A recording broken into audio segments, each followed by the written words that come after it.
Alrighty, everybody, that should be enough waiting to go ahead and get this party started. But yeah, as you know, today we are going to go over the various media that I kind of pull inspiration from, most of it unknowingly, except in hindsight. Thank you for choose that follow, right? Yeah, thank you for the follow, Rocho this Mace. I hope I'm pronouncing at least the Rocho correctly. I'm not sure how this T Mace is supposed to be, but yeah, welcome to the Tome Readers.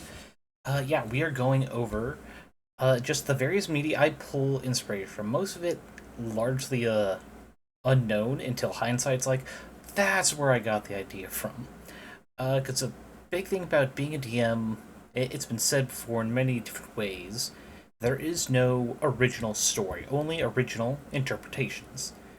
I mean, how many times have they done Beauty and the Beast, Cinderella? I mean, almost any classic fairy tale. Same morals, same lessons, just different coat of paint over it. But that doesn't mean new interpretations are any worse than the originals, so long as they have something new to say. But yeah, let's see. The plan was to start with the general advice prompt stuff. Because a lot of times people just need a little kick in the pants to get started with creativity. That's where prompts generally help. For that, we're going to do a couple of the general tips. Let's see, right here. Gosh, where I just saw there it is.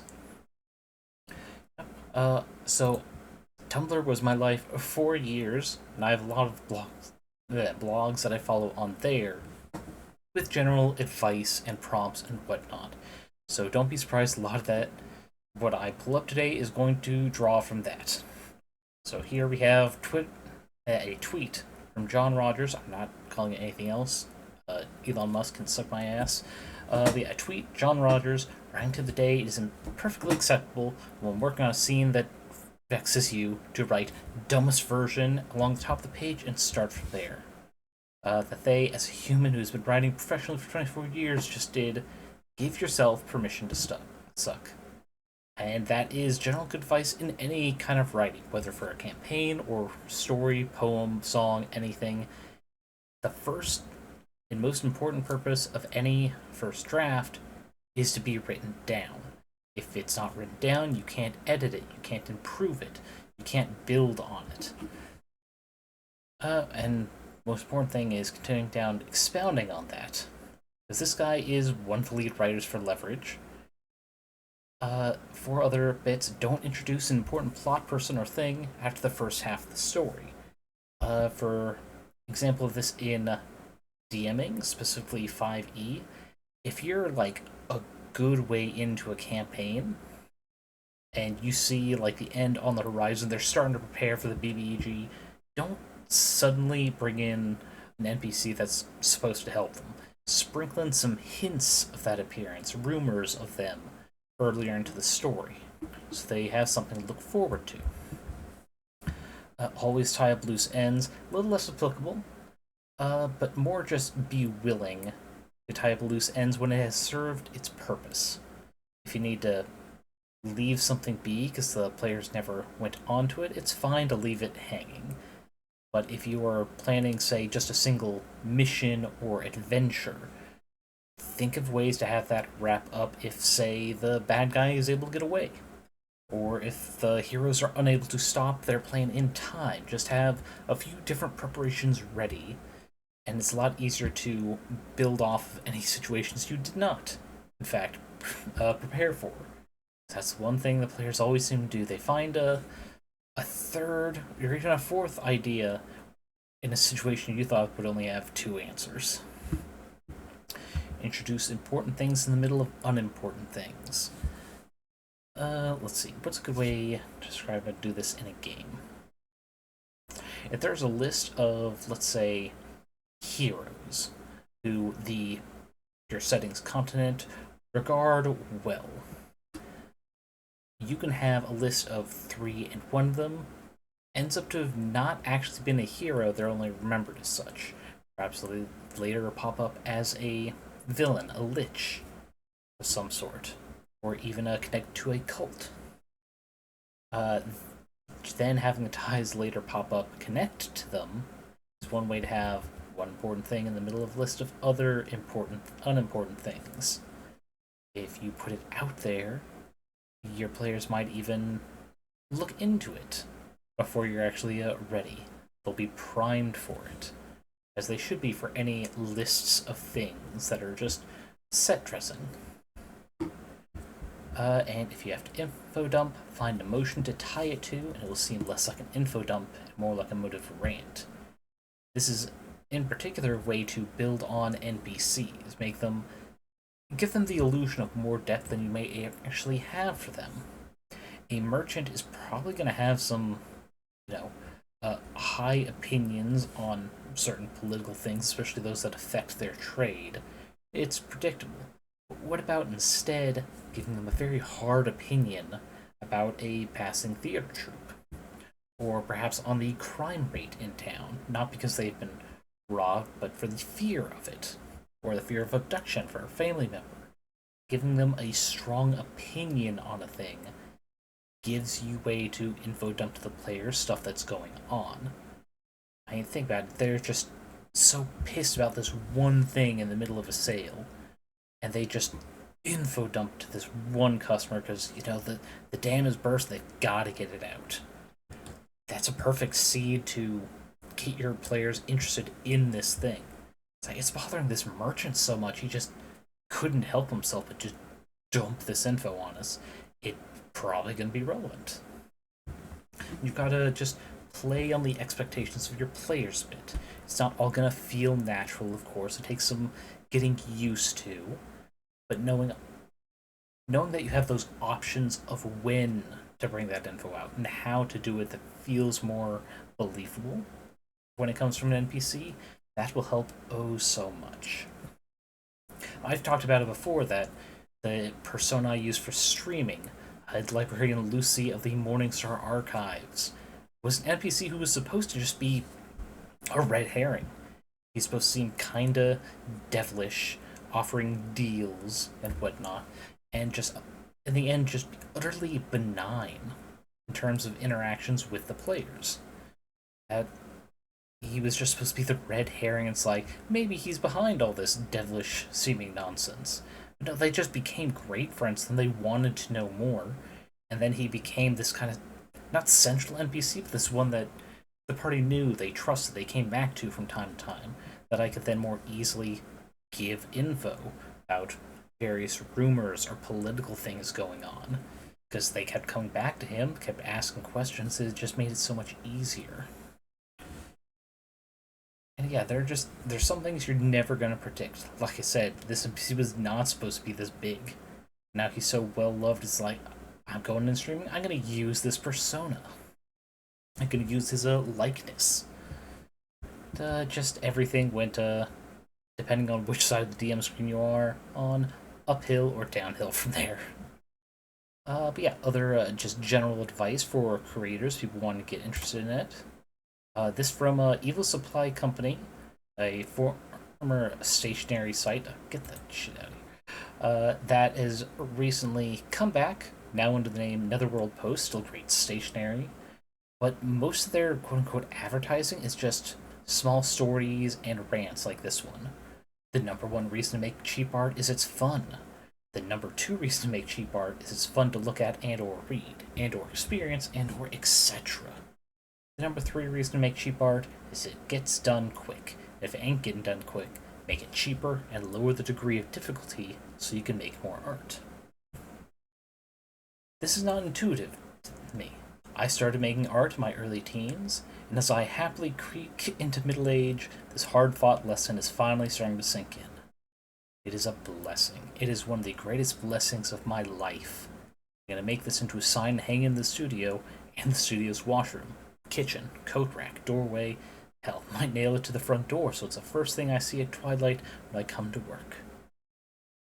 And like I said, this is some advice and they toss out every once in a while. Sometimes it's just stories about monsters and love. One of the recurring ones they have is a mermaid who is named Red Kelp, and her girlfriend, a dryad named Strawberry.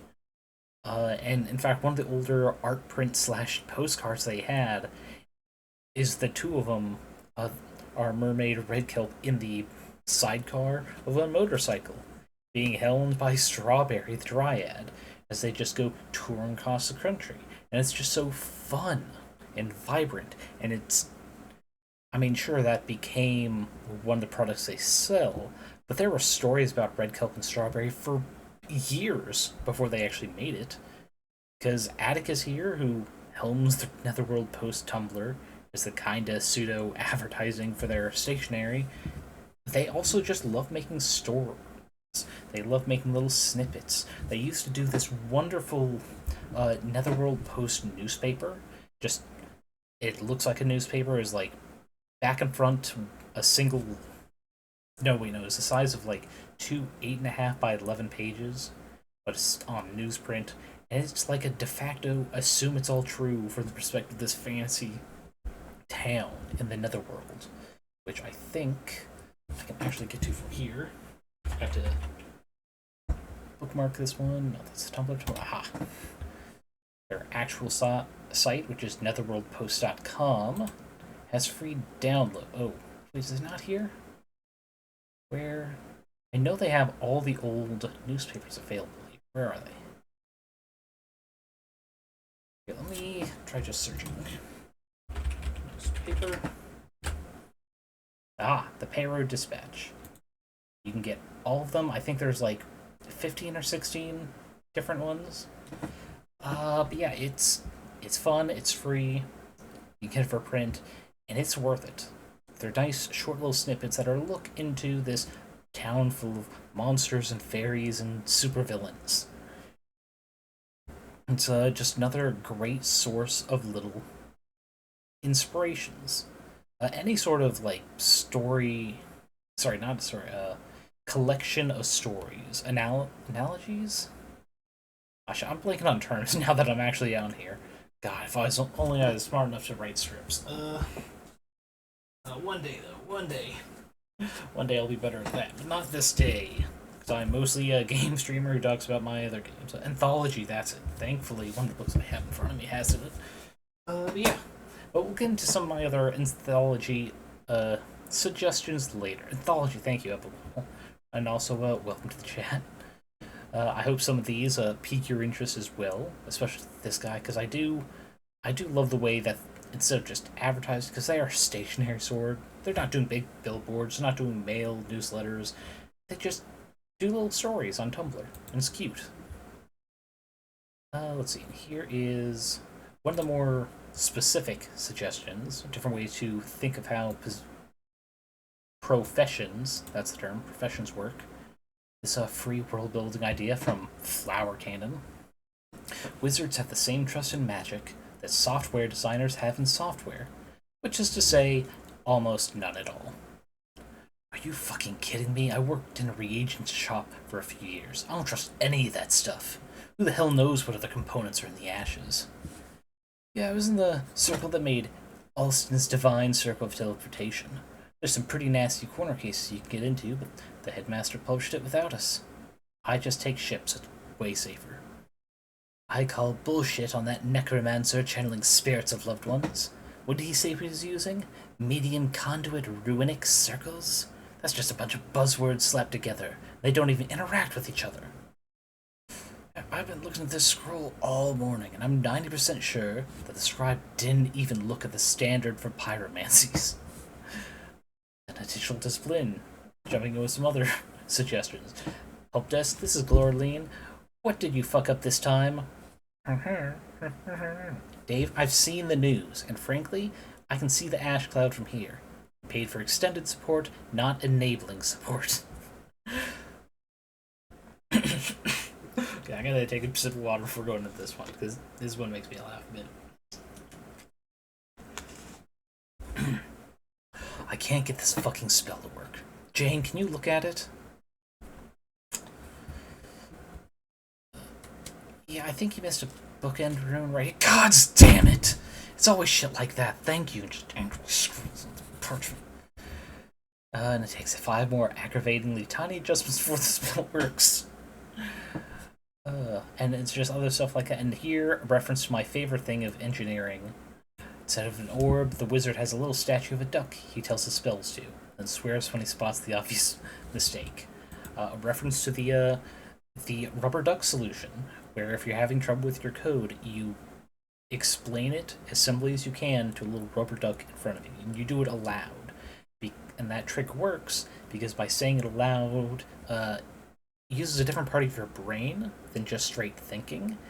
And by hearing it aloud, you actually have to think it through more. And it's in that process you might realize a step you skipped, or maybe something you overlooked. It's the point of going over it again and again. And it's just like editing a story or working on a campaign. The more ways you look over it, the more parts of your brain you're able to get to actually think on it separately, the easier it is to find the previously obvious mistakes that may come to your to your players before yourself. And this guy is just further commenting on the rubber duck solution. Yeah, that's another way to just interpret wizards, having them have particular opinions on how magic works, what parts are important, how you can mess it up easily. It's like, I mean, this one specific, the whole buzzword slapped together bit on medium conduit runic circles. And that leans more into what a lot of people interpret wizards as some sort of academics. And honestly, for any style of casting, that's probably something you can lean to as well. One of the more important quirks about anyone who's been in a field for decades is they're going to end up with strong opinions on a specific topic, even if it's just something that mildly annoys them. I've let it slip on a couple streams that part of my job involves working in waste management, helping landfills just stay on top of OSHA regulations, EPA regulations.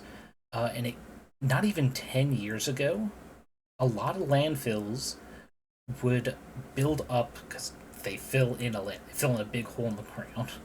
But they would get a level place out, and then they would pile trash up, and they would push it up slope to build up higher. That used to be the industry standard for a lot of places. And then, at least the locations I frequent most now, they've completely swapped over to filling downhill, down slope, because it's a lot easier on the machines, gravity assists, and there's also a lot less wear and tear on just the axles or on the treads for just pushing all of it, because you've got that gravity assistance. When they started implementing it, I wasn't there at the time, but I heard stories of how some operators just thought it was ludicrous, thought it was stupid. Why would you push down all the time? We've been doing it uphill for years. It's been working for us. Why change it? And in less than 6 months, completely flip. It's like, oh yeah, this is way easier. But they had those strong opinions just from doing it that way for so long without questioning it. You can apply that to almost any field. It's the funnest part. Oh, welcome in, Rango. When indeed. But yeah, if you're making any setting, even if it's just smaller details in a larger setting you're borrowing from, little details like that can change the feel immensely. Even if it's just one class, even if it's just one NPC. And the little details really add up to the bigger picture. Let's see, what's the next one I have? Just did that one. Yes, language to guide reactions, which is mostly an example here. I should zoom in a bit for it. You frickin' shut down. Alright, I've been having that issue with Tumblr recently. And this is a meme thing of just how different languages like our glorious country and their barbaric wastes. But this is just for morally gray male versus morally gray females, and how the wording specifically. Let me get that centered a lot better. Wording specifically can give a different connotation. His heart-wrenching, tragic past versus her corny sob story. His deep brooding versus her bothersome whining. His complex contrast of heroic and villainous qualities, and her incoherent characterization just back and forth, your word choice can depict a specific mood. And if you don't acknowledge that, if you don't work on that specifically, you can accidentally, well, make an NPC sound completely villainous when they're just, a random name you picked. You should not give someone a name like Lucy and a last initial F or M if you don't want to risk a player going, wait a second, is this secretly a devil?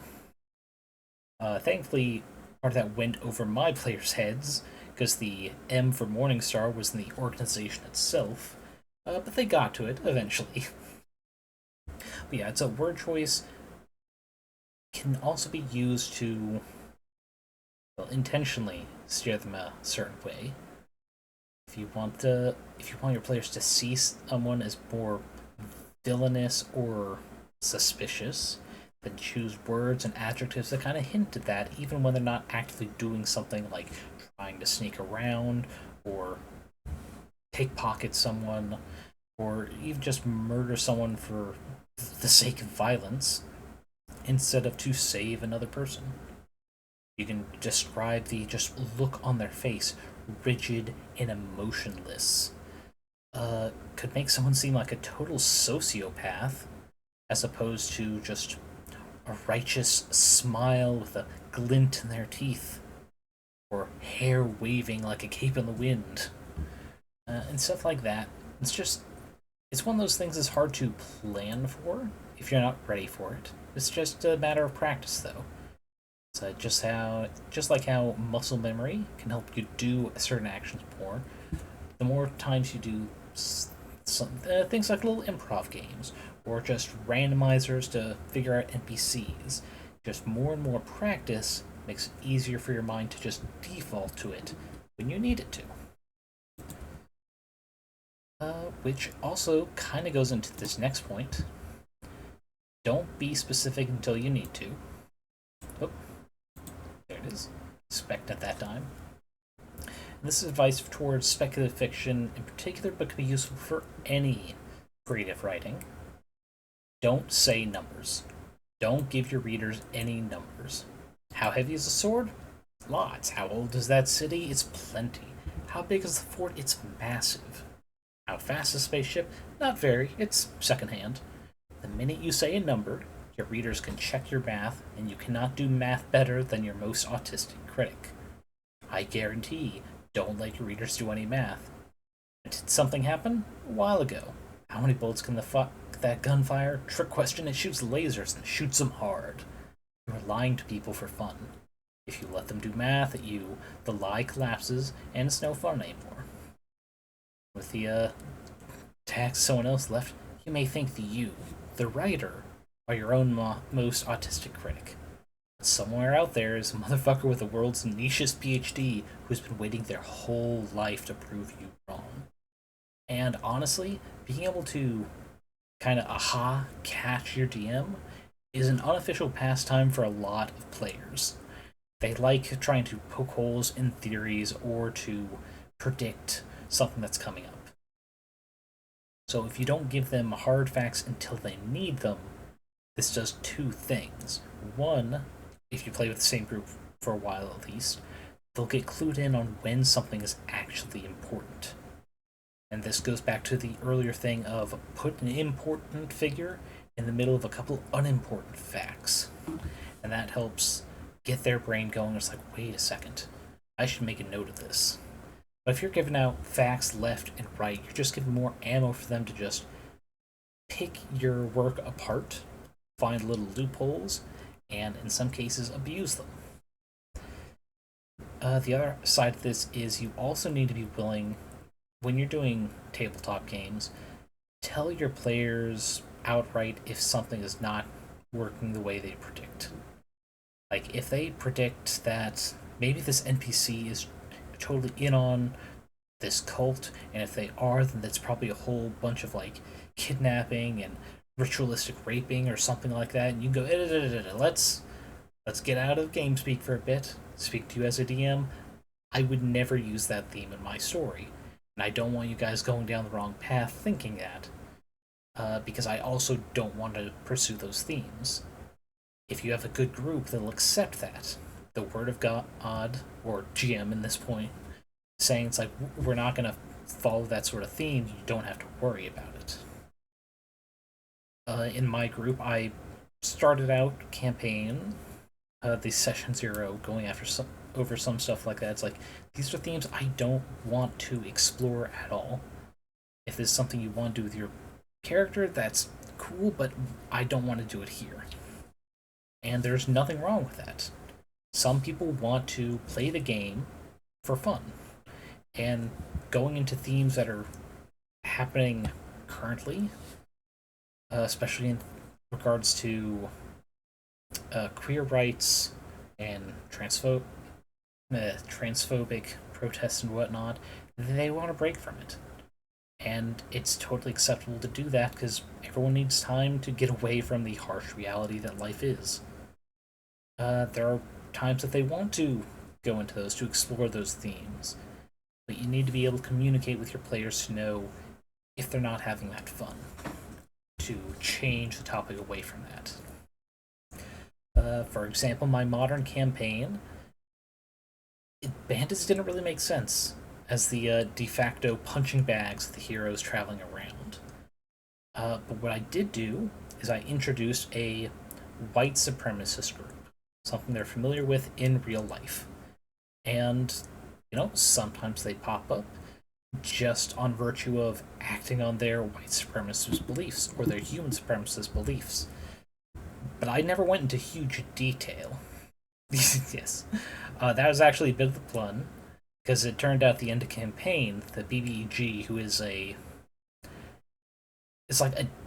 I don't want to go into full lore of how I run archdevils and demons in my campaign, but they're pretty much inverse deity of the undead and nature. And they were secretly kind of pushing on these white supremacists. So yes, the WIGHT pun was there and intended from the beginning. But yeah, so depending on your group, just saying it's like, hey, these guys are white supremacists, let them do a couple racist, fascist speeches maybe once or twice in a campaign so they know, but you don't have to do it every time. Just a reminder, it's like, yeah, no, these guys are totally approvable punching bags because their ideology sucks. Their ideology is all about the killing or slavement of other sentient races. No one's gonna care. And that's all they need to have fun with that group. They're not having to worry about, why are there so many bandits here? What kind of economic crisis turning everyone to banditry in 2016? But yeah, just recognizing when the tone is no longer fun for some of your players is very important. It may be part of your major theme, but you don't always have to go into the full detail. Alright, yeah, and that goes into also ties into the don't give them more detail than they need. If it's going to depress everyone, if you go into the horrific acts this white wolf human supremacist group has done, don't do it. What was that? Is another follow? Thank you for following. How to pronounce Apiv's Galrican? But yeah, thank you for the follow. Welcome to the Tome Readers. I hope you're enjoying this little kind of recommended reading of sorts. Let's see. We're going to skip ahead one, just because I kind of went off tangent in a way that this might affect things. Yeah, I gotta close this again. So this Mary P. Sue is talking about specific fic they were doing. That was... yeah, that didn't appear for the other follows. Oh well. But yeah, they're talking about a very specific fic based in the Stranger Things universe. So if you follow me and aren't just stopping by because you saw one of my funny viral posts, you probably know that I've been writing a bunch of fanfiction for Stranger Things, which is set in rural Indiana in the early to mid 80s. I've been working on an AU where, among other things, Robin, a character confirmed queer in canon, gets integrated into a friend group made up of a number of main characters. And I got a comment that has been following me around in the back of my mind for a while. Amidst fairly usual talk about the show and the AU, what happens next, a commenter asked, apparently in genuine confusion, why wouldn't Robin just come out to the rest of the group yet? They'd be okay with it. I did kind of assume, for a second or two, that this was a classic case of someone confusing what the character knows with what the author or audience knows. But the more I think about it, the more I feel like it embodies a real generational shift in thinking that I hadn't even managed to fully comprehend until this comment threw it into a sharp perspective. Because my knee-jerk reaction was to reply to the comment, she hasn't come out to these people, she's only sort of known for less than a year because it's rural Indiana in the 1980s, and let that speak for itself. Because for me and my peers, that would speak for itself. That'd be an easy and obvious leap of logic. Because I grew up in a world where you assumed, until proven otherwise, that the general society and everyone around you was homophobic. That it was unsafe to be known to be queer, and to deliberately out yourself required attention and forethought and courage. Because you would get negative reactions, and you had to be prepared for the fallout. Not from everybody. There were always exceptions, but they were exceptions. And this wasn't because something you consciously decided. It wasn't an individual choice. It wasn't an individual response to trauma. It wasn't individual. It was everybody. It was baked in, and you didn't question it because it was so inherently, demonstrably obvious. It was just the way the world is. Everybody can safely be assumed to be homophobic until proven otherwise. What this comment really clarified for me, I've seen a million tiny clashing assumptions and disconnects and confusions I've run into with the kids these days, is that a lot of them have grown up into a world that is the opposite. There are a lot of queer kids out there who are assuming, by default, that everybody is not homophobic until proven otherwise. And by and large, the world is not punishing them harshly for making that assumption, the way it once would have been. Times have changed. Things have gotten better. I have a grandmother who can remember times, like she wasn't lesbian, but she had friends who were, who could get denied loans for a car. That the person selling the car specifically would just deny the sale because they're lesbians. That you have to not show the common tropes or Alright, I was speaking a lot there and I said lightheaded. You can't look like a very dykey lesbian. If you wore pants to the dealer, they might deny you because they assume you like women, they don't want to sell to women, you know? But things are better now. Oreo has a rainbow ad supporting the queer community. Target, Walmart, a bunch of places are openly selling queer clothing with rainbows and even specific pride flags on them. It's like things still aren't great politically, especially in some states, but it's a lot more accepted. It's a lot less default homophobia from people, especially because now companies are actually taking complaints about homophobia from their employees seriously and punishing them, firing people over it, whether it be with a customer or another employee they have.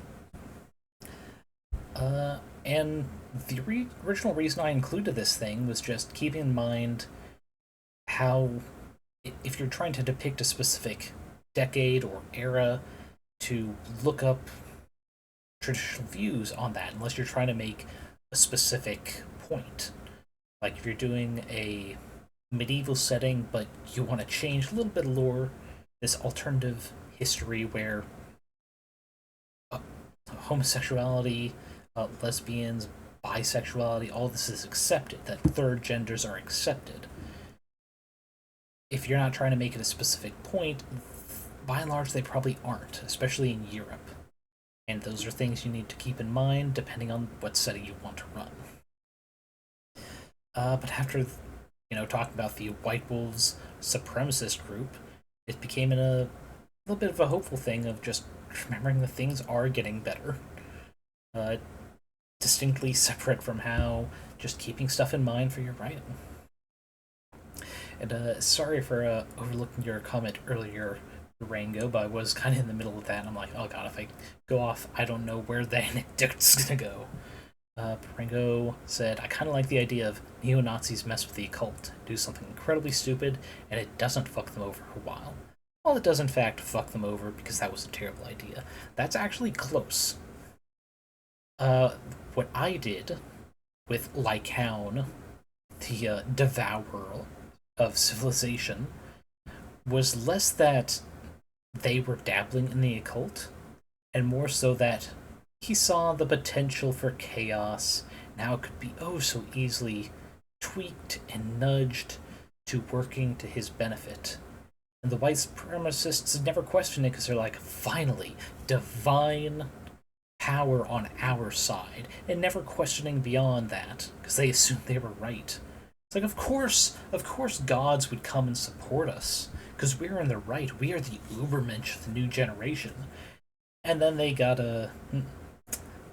not so metaphorically, chewed up and swallowed and consumed.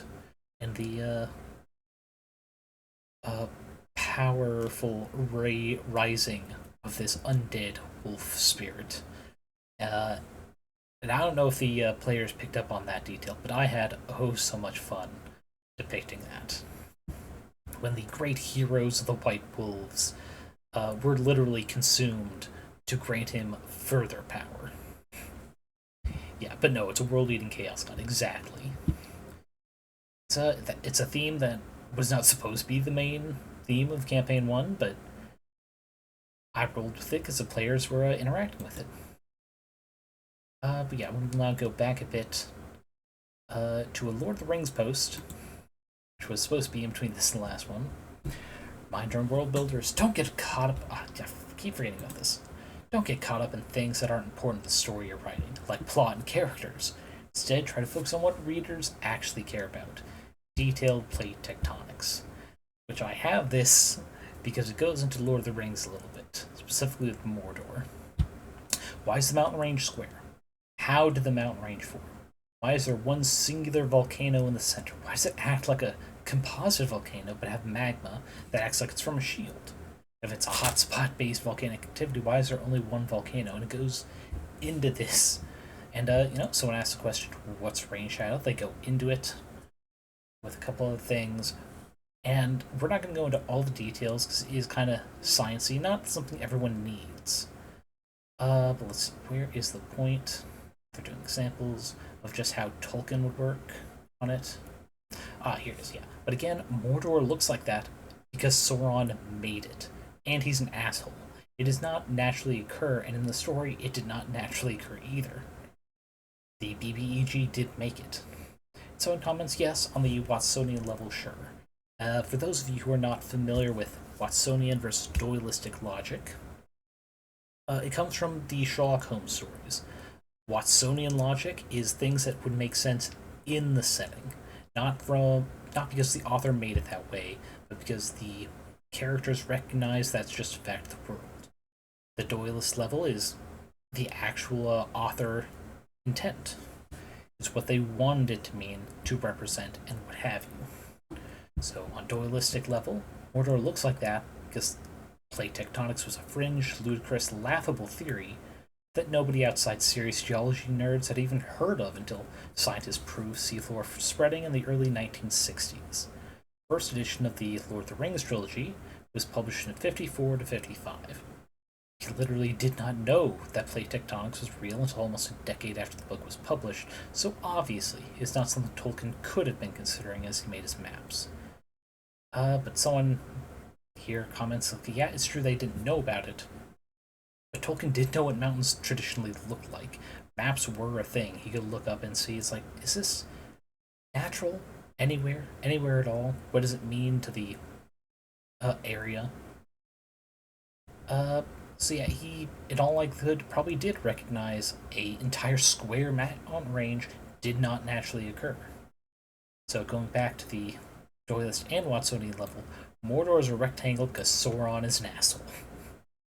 It's just one of those details that, one of the major points of, do not give more detail than you have to, because there's someone out there with a niche enough PhD to prove you wrong. I think that's the last of the. Yeah, and then the next is just a suggested reading. We're starting with various prompt blogs because sometimes people just need the prompt itself to get an idea started. Micro SFF, science fiction and fantasy, which also does tweets of these same little mini microfictions. This is just one of the recent ones I had seen go through a day ago. They look at the damaged limb. Need to send me back to the factory, the robot said. We have a workshop here at the farm. I'm not allowed to repair myself. Can you show me how to do it? You do that? I don't want to risk they decide it's cheaper to scrap you.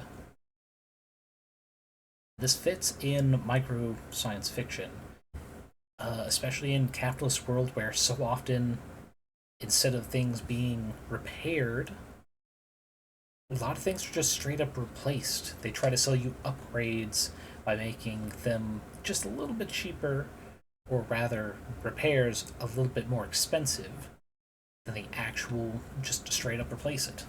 It's like how many people here have a cell phone, a smartphone. It's like every other year you have to get a new one because shit's going bad. Batteries dying after only a couple days now. Apps are just draining it faster. It's like this ties into well the speculative fiction of just where that can end up, but also real world problems like, if anyone's not familiar with it, John Deere does not want farmers fixing their own equipment. John Deere considers not that they're selling machines, but that they're renting them out. That is their responsibility to fix, but fixing and repairs and parts are just so expensive. It's a perpetual debt loop in some countries. Just getting stuff from the John Deere brand because only John Deere makes parts. For decades, they have blocked the ability to use diagnostic software to determine what's wrong. And a couple of months ago, someone actually broke it. They managed to hack their way and actually see the diagnostic codes so people can actually start fixing John Deere stuff themselves. It's like this in itself is a great prompt for a bigger story because you can just build off this theme. This theme that companies wanting to scrap things instead of repairing them. They have a lot of little fiction that could inspire greater stories. Like, what's the best part of being a telepath? Sometimes people think nasty, prejudiced things. That's the best part? No. The best part is that many will realize when a thought was horrible and correct themselves. That's the best part? Yes.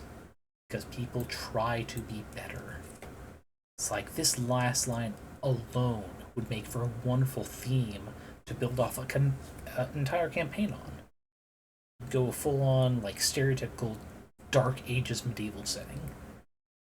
And then just pepper it with little small NPC moments and side missions, showcasing NPCs trying to be better, even if they mess up sometimes, even if they stumble. That recurring theme is just so hopeful. So yeah, I would recommend, if not going and getting the Tumblr, which is just yeah, I can just copy paste it. And no problem, see you around Barango. But like I said, you don't want to go to the Tumblr, because I know a lot of Tumblr has been blocking itself if you don't have a login. Micro SFF does also have a Twitter of the same name, Micro SFF. And it's just the same post, just different site. So I think it's a good prompt thing to look up for just random ideas. The next prompt I have is daily adventure prompts. I actually showed on the last Bootleg Identify. Let me just close this first. And let's go back to, there we go, 90%. Which has this nice little sidebar, looks better. Master post, they have a bunch of ideas of just how to assist getting going through their own process, how they organize things, railroading versus roller coasters, which I think we'll go into after this, like just general showing of what they have. Uh, the series of interests are some of their more popular things, how to introduce new mechanics around heists and naval combat. I especially like their political intrigue one. And before I go any further, I'll actually put this in the chat and pin it. I think, if nothing else, going through theirs is worthwhile. Yeah, we'll leave that at 20 minutes. Infiltrating Fancy Party. And a lot of these also came to their blog by way of someone saying and asks, like, hey, I have an idea for this story. I'm not sure how to kind of get the mechanics to work with me on it. And Daily Adventure prompts will go, I have just the thing. Let me expound on it a bit so it's more than just the here's a mechanic, go nuts. They also specifically rework some of the base lore of D&D, like their version on the Planescape cosmology, on deities, the Lovecraftian Outer God style things, and even specific lore, which I think is probably different. Yeah, because I'm not seeing orcs or dwarves in here, but they've got great ideas, kind of mix up the lore that a lot of fantasy media uses for those races, and making it something more original. Yeah, let's go. Railroading and roller coasters. We'll skip there, up here. So they think the term railroading is a bit of a boogeyman among the tabletop RPG space. In no small part because every apprentice dungeon master learns it's one of the cardinal sins of the craft. Well, obviously it's easy to imagine a tyrant DM who totally denies their players' agency, denying them choices, make their actions seem worthless. I think we don't often talk about the opposite. A slack-handed DM who presents a totally open story and leaves their players to flounder about while waiting for them to decide on their own goals. So I'm gonna sit there. Thanks, Jim. Oh, and thank you for the follow, Diner Pokey. Welcome, and yeah, as text says, enjoy your throwables. Most of the commands are located just below the stream. There we go, that's enough water. Yeah, I know that when I started out, I was very much the latter, so terrified that I'd railroad my players in any way that I tried to preemptively decide every decision they could possibly make in an adventure, building large spiderwebbing flowcharts so I could be prepped for every possibility. I totally neglected building my skills as an actual storyteller in favor of building things the players would never see, inevitably burning myself out in the process. Rather than telling you the answer is somewhere between absolute control and absolute freedom, and leaving it at that, I want to impart an important lesson I learned about how to structure your games, alternating between player-led exploration and DM-driven narrative. Thankfully, there's a very easy way to demonstrate this lesson. Involves planning your campaign a bit like a theme park. And who doesn't love theme parks? First, a bit of reassurance. Don't confuse your role as a storyteller for railroading your players. Your group wants you to tell them what to do, or more specifically, they want you to set up goals, provide motivation, frame their actions within the plot of a larger narrative. These things give your party the structure they need to feel comfortable acting as characters within this story, rather than players at a table rolling dice to see what happens. And the thing for this is, what I like to do with, if I'm starting a new system, and I'm hosting a campaign in that system, I'd look for one of the more popular starting, not campaigns, adventures, like Lost Mines of Phandelver, where it gives you a structure to follow. And the thing about making one of the popular ones is the players know, even if they've never played it, the general vibes of it, of some of the major events maybe, depending on where they just look through various lore and adventures. And because of that level of predictability, they don't have to sweat figuring out everything their character's going to do. They know there's already some structure in place that they can build off of. And That's pretty much what it's saying here. Just give them some options, some predictability.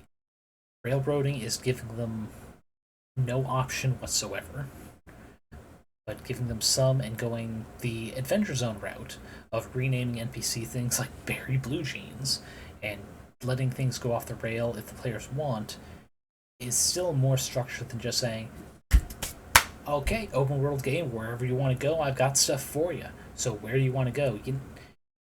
You can't do that session one. They need to know some stuff about your world, and you need a good way to bring them into it. Which kind of ties into secondly, the reason they're called plot hooks is because while you dangle them before the party with a juicy bit of bait attached, a bounty, overcoming a barrier, meeting an important NPC, it's their choice to bite it or not. Up to them to decide whether this particular bit of bait is appetizing to them at the moment, or whether to swim off and find something else that'll catch their attention. The trick, then, to preserving player freedom while keeping them involved in the story is to prepare multiple lighter hooks that all have different appeals, while still trailing back to the same storyline. The initial hooks are likely to appeal to lighter motivations, greed, curiosity, fun, while later hooks are likely to involve threats, looming dangers, or stakes involving things that make your PCs happy. As long as you give them a chance to buy on those earlier optional hooks, they'll preserve the feeling of player agency when the consequences of an unheeded call to an adventure begin to manifest. Also, hello Diner Pokey, I hope you're enjoying this little recommended reading type stream, which is actually not something I typically do. Ah, gotcha, you're one of those, so let's see. There it is. Man. Wait. God, everything's so squished on my screen there now. Okay. Nope, not what I was trying to do. God dang it. Now it's just messed up my little chat window here. There we go. Yep, it's a little fun chat. It's not for trying to advertise other things.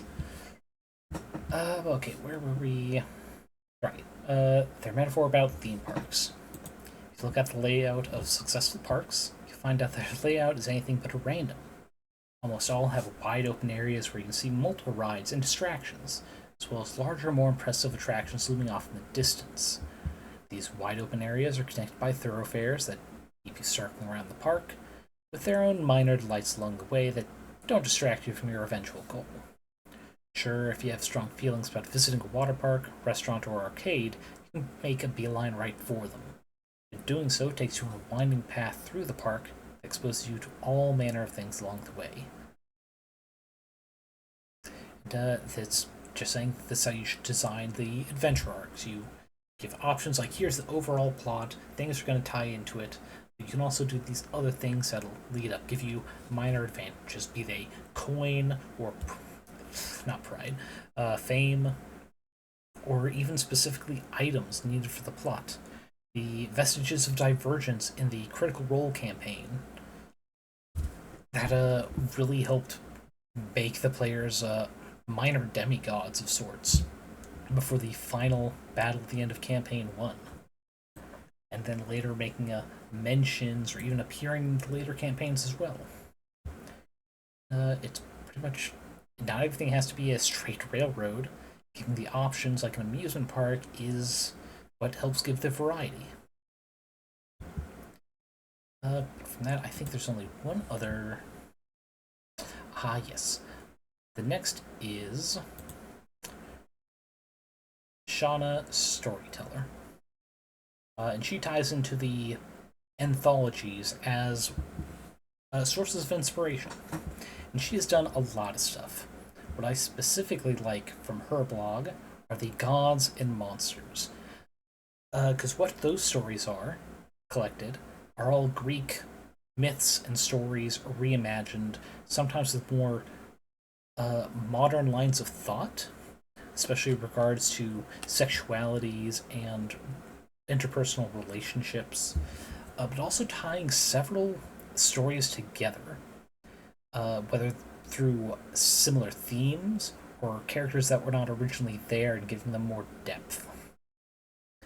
Because on top of anthologies, another way to just look for inspiration is read the same story that is processed by 3 different authors.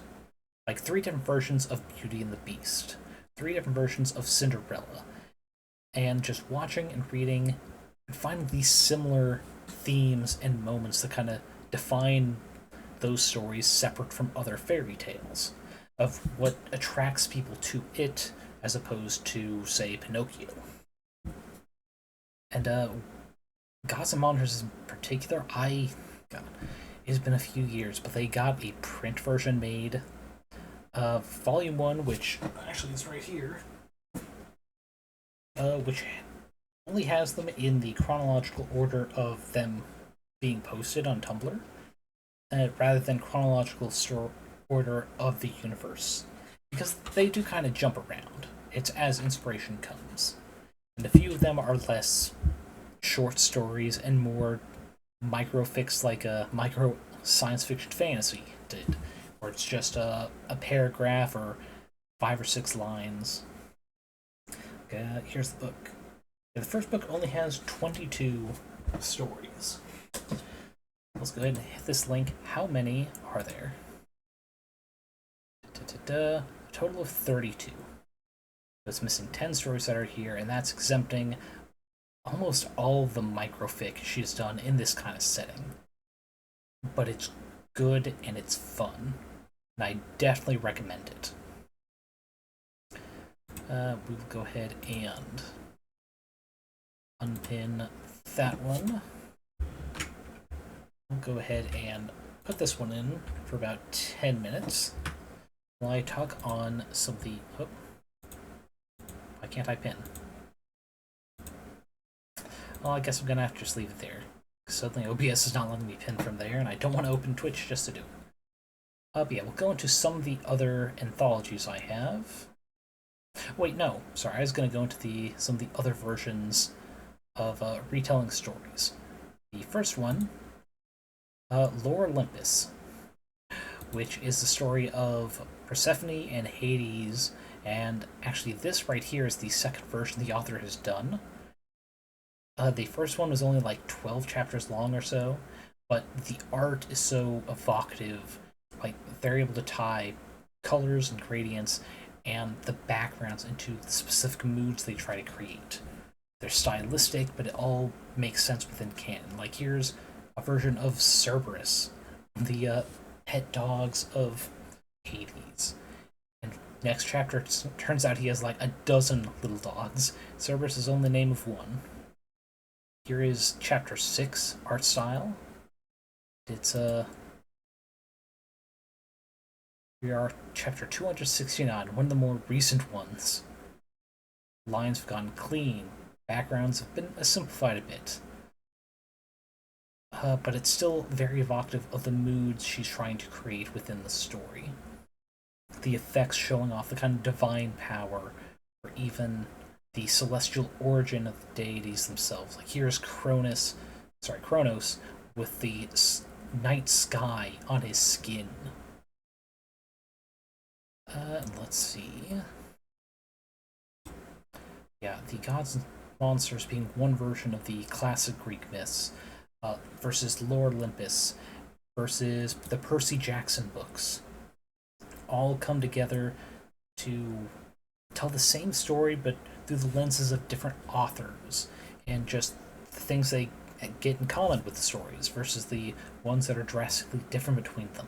It can also help inspire if you want other deity shenanigans stories of what modern takes you want to try and entwine with said stories. It's just any source to help inspire is a good source. Actually, wait, did I have something in history of this other tab? Or no, I didn't. Okay, sorry. But yeah, some of the other anthologies, almost forgot the word, I recommend Defying Doomsday by Sana Delishva as the main editor, along with Polly Kench.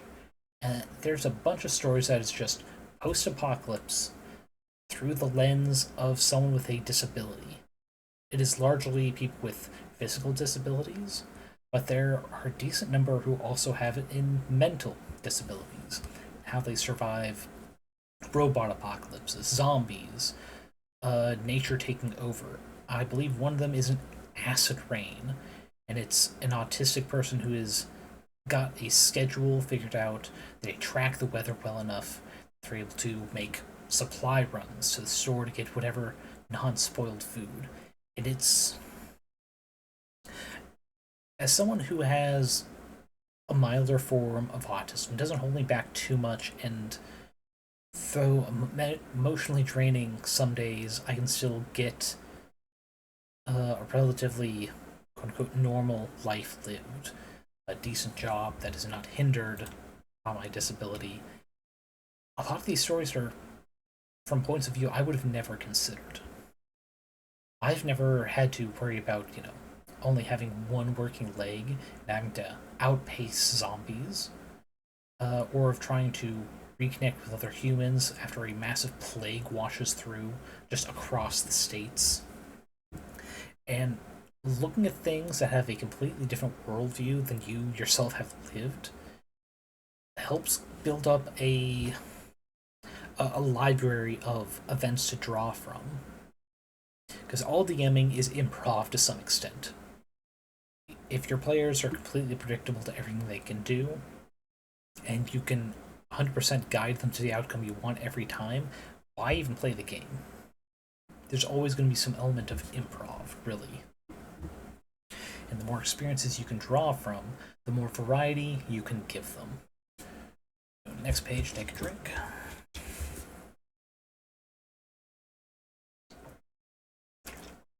There we go. No Man of Woman Born. Main editor being Anna Mardal, but it's another anthology book, all based around a prophecy of no man of woman born, all the different loopholes. Like a quiet fisher mourning the loss of Ger's sister to a cruel dragon. A clever head witch gathering knowledge in a hostile land. Son seek vengeance for his father's death. It's just all the different ways that the hero, slaying evil, can get around this loophole. Oh, the Tumblr Can They Kill Macbeth? Yes, I have. It is actually one of the Tumblrs I was considering bringing up for today. I thought this anthology book will tell the tale well enough. Yeah, it's... I love prophecy books, I do. What I love more is the little loopholes, shenanigans, with just the right wording to get around the supposed, not benchmarks. Just the obstacles in the way. It's very creative, and it's a good way to read those sorts of stories, the kind of work around prophecy books, and try to predict how they get around it before it's revealed in the story. That's a good way to just do a little DM improv practice, thinking, how would I get around this if I was running this story, if I was writing this adventure? In fact, that's what you should do if you want to be a good DM, or even just write your own stories. Always think, how would I end this? I'm only a third of the way in the story. How do I think this ending is going to come up? What plot twists would I include to get there? What new characters? Because like I said, if there is no original story, you still have original interpretations. Yeah, No Man of Woman Born, I can definitely not say I can assure you it is a good anthology. It's very fun, and the cover is also very beautifully well done. I appreciate the work they put in that. Some anthologies are a lot simpler, like this, Humans Wanted. Still great stories, though rather the kind of more medieval fantasy feel of No Man of Woman Born, this one is more sci-fi. It's a bunch of stories about humans as space orcs, being tougher than you would expect from being a human yourself, of natural advantages they might have over other alien races that we wouldn't ourselves think of as advantages. Because that's us. It's like, yeah, we're just kind of normal, generic. Yeah, I got this for a friend once, only to find out they themselves had already ordered one for themselves. It was hilarious, but it also speaks to just how good this was. I got it for myself. It's like, they need to copy too. Order it, find out they already have one. But great tastes think alike. Anyone else here? No. Yeah, those are the three major anthologies I have. Which from there, we're actually going to take a very minor break to. Yeah, we'll go this Tumblr, the Griffin's Saddlebag. They put out a bunch of items. Oh, come on, just close, there. Bunch of items for D&D, 5e, and they have things like they've got rare, requires attunement, all the different stats it might need. And there are very few items I've seen that they put out. I disagree with where they put the legendary. Sorry, where they put the rareness rating. It feels like they are like properly calculating out where Wizards of the Coast would rate the danger level of these items. The ones I disagree with are typically tied to like the lore, the mini lore thing they have connected to it. It's like this implies that it could do a lot more than statistically. But they're just fun, and they have art, original art, not freaking AI stolen art, scrapbooking. And I backed several of their Kickstarters because they do great work. And in fact, on their Patreon, they actually support other artists. Like 2 or 3 times a year, they'll do a quote unquote vacation week, where instead of posting their own stuff, they talk with other creators, and it's like if they have free content, it's like, which one would you like us to show off to kind of advertise your stuff to? Because the important thing about any community in this world of capitalism just crushing originality, kind of pushing for more AI art and creations that are just completely soulless, free of any kind of creative thought behind them. The community supporting each other helps everyone survive better. It's that web support, especially because, I mean, if 100 people give $1 a month to a creator, that's still $100 they did not have before, which can help act as a safety net so they can create more cool shit. Like this Revenant Standard. The staff looks like a war standard that's topped with a metal brazier. While holding it, an ethereal flag tumbles down from the staff's cross as if it's hung there. You choose the flag's design, which is obviously illusory. You can mentally change the design using an action while holding it, and the staff can be wielded as a magic quarterstaff that gains a +2 bonus to attack and damage rolls with it. That's, like, that alone is already an interesting story to this spectral staff, this standard of potentially a cohort of just military cavalry who's no longer with us, potentially imbuing the power in the staff itself rather than being created by a wizard. And the other big thing about improvising as a DM, just looking through and finding an item that speaks to you to make a little adventure around, or perhaps as a reward to a player at the end of their kind of not family arc, their own like subplot in the campaign. One of their goals maybe trying to bring back honor to a family that has long since lost it, giving a Revenant Standard at the end, at the capstone of those series of quests, will help reward a player as well to, in other campaigns, actually lean into the kind of RP aspect of gaming. Yeah, Griffin's Saddlebag, great resource for that. Definitely recommend, because they're on Reddit. The Unearthed Arcana Reddit, I know they do a lot of posts, but several D&D homebrew ones as well. I know they've got Twitter too. So yeah, I definitely suggest checking them out as well. What's the other one? Yeah. And one of the other funny ones, which is unfortunately on Twitter. I say unfortunately because the Twitter has some issues with this browser in particular. Just a bunch of stat blocks for Pokemon. Dire Cubone, Houndoom, and Jigglypuff on this particular one I bookmarked. They have a lot more. Like, here we can see frickin' Mr. Mime, Snorlax, the Hyrule Ninja, just so many, and for free. Absolutely for free. Art by U.S. Abadias, as well as in conjunction? I think that's right. In working together with Snickle Socks, who does things like Lasers and Liches. Both incredible creators coming together and just giving out free stuff that you can use in your campaigns. It's like they aren't asking you for their Patreon support, though again, I suggest it because they're incredibly skilled, and rewarding people who give out all this for free, well, it'll help all the smaller DMs who can't afford to buy too much stuff. Because they got a new player's handbook when they could have gotten it second hand or something.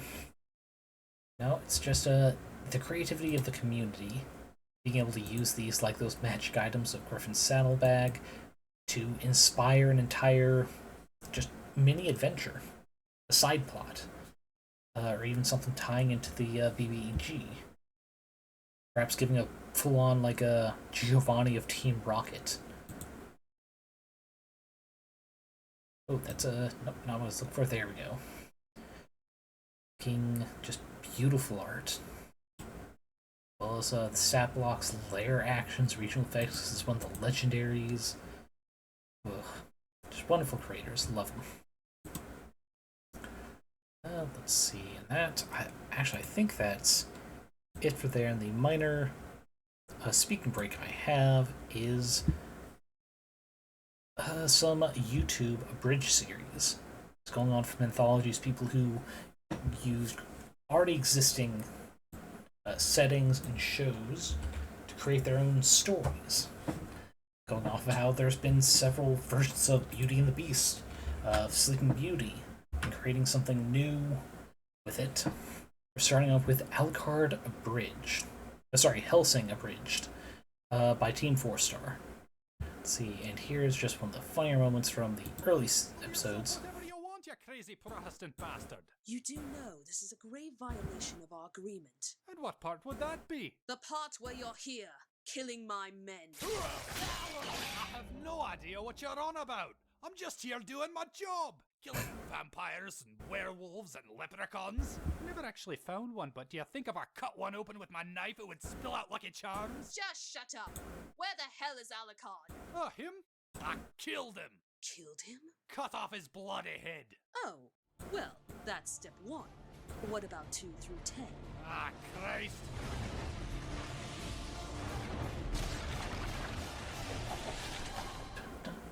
You done goofed.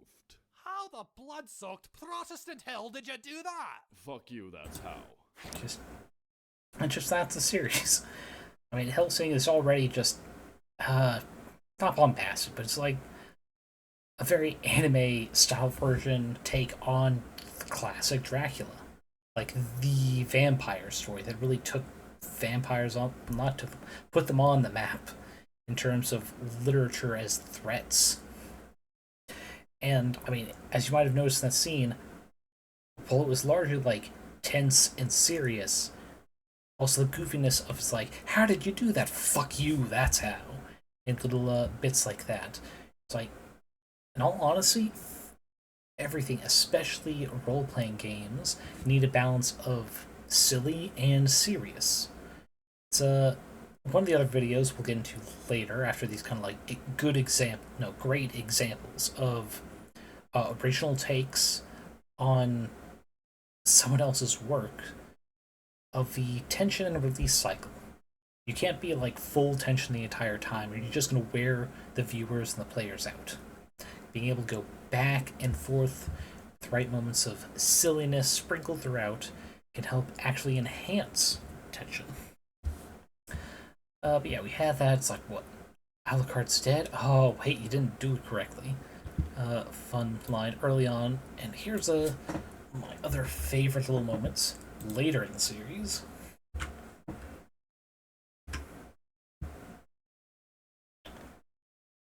It's from one of the favorite videos rather than actual episode, because it's shorter. Because here I come. Well, well, well. I leave for a day, and the Catholics are Crusading, crusading, while while the the Nazis are invading. And they say it's been only 2 days, but it feels like years. And you, how I want to say Logan? Edison, what's this guy's name? Oh, better watch out for. And yeah, I have not watched the original Hellsing Ultimate. It was not my sort of anime, but I'm pretty sure that in the original series, that guy actually appeared a few times. Maybe not to Alucard, but like even the viewers knew him. In the aBridged series, this is his first appearance. Everyone is like, yeah, who is this fucking guy? If they hadn't actually seen the original source. So, just this tense moment, it's like, oh yeah, 2 major armies destroying this city, coming in, it's like, yeah, I recognize you, and this guy. Hey, who is he again? We got a bit more on this scene that I like showing. Alucard! What? Release restraint level! Hold your horses! I don't know who you all think you are, but my name's Jeb Forrest of the South Carolina Baptist Confederate. Do you hear that? Do I hear what? Must have just been the wind. Fuck it, dropping the formalities. Alucard! Go for a walk.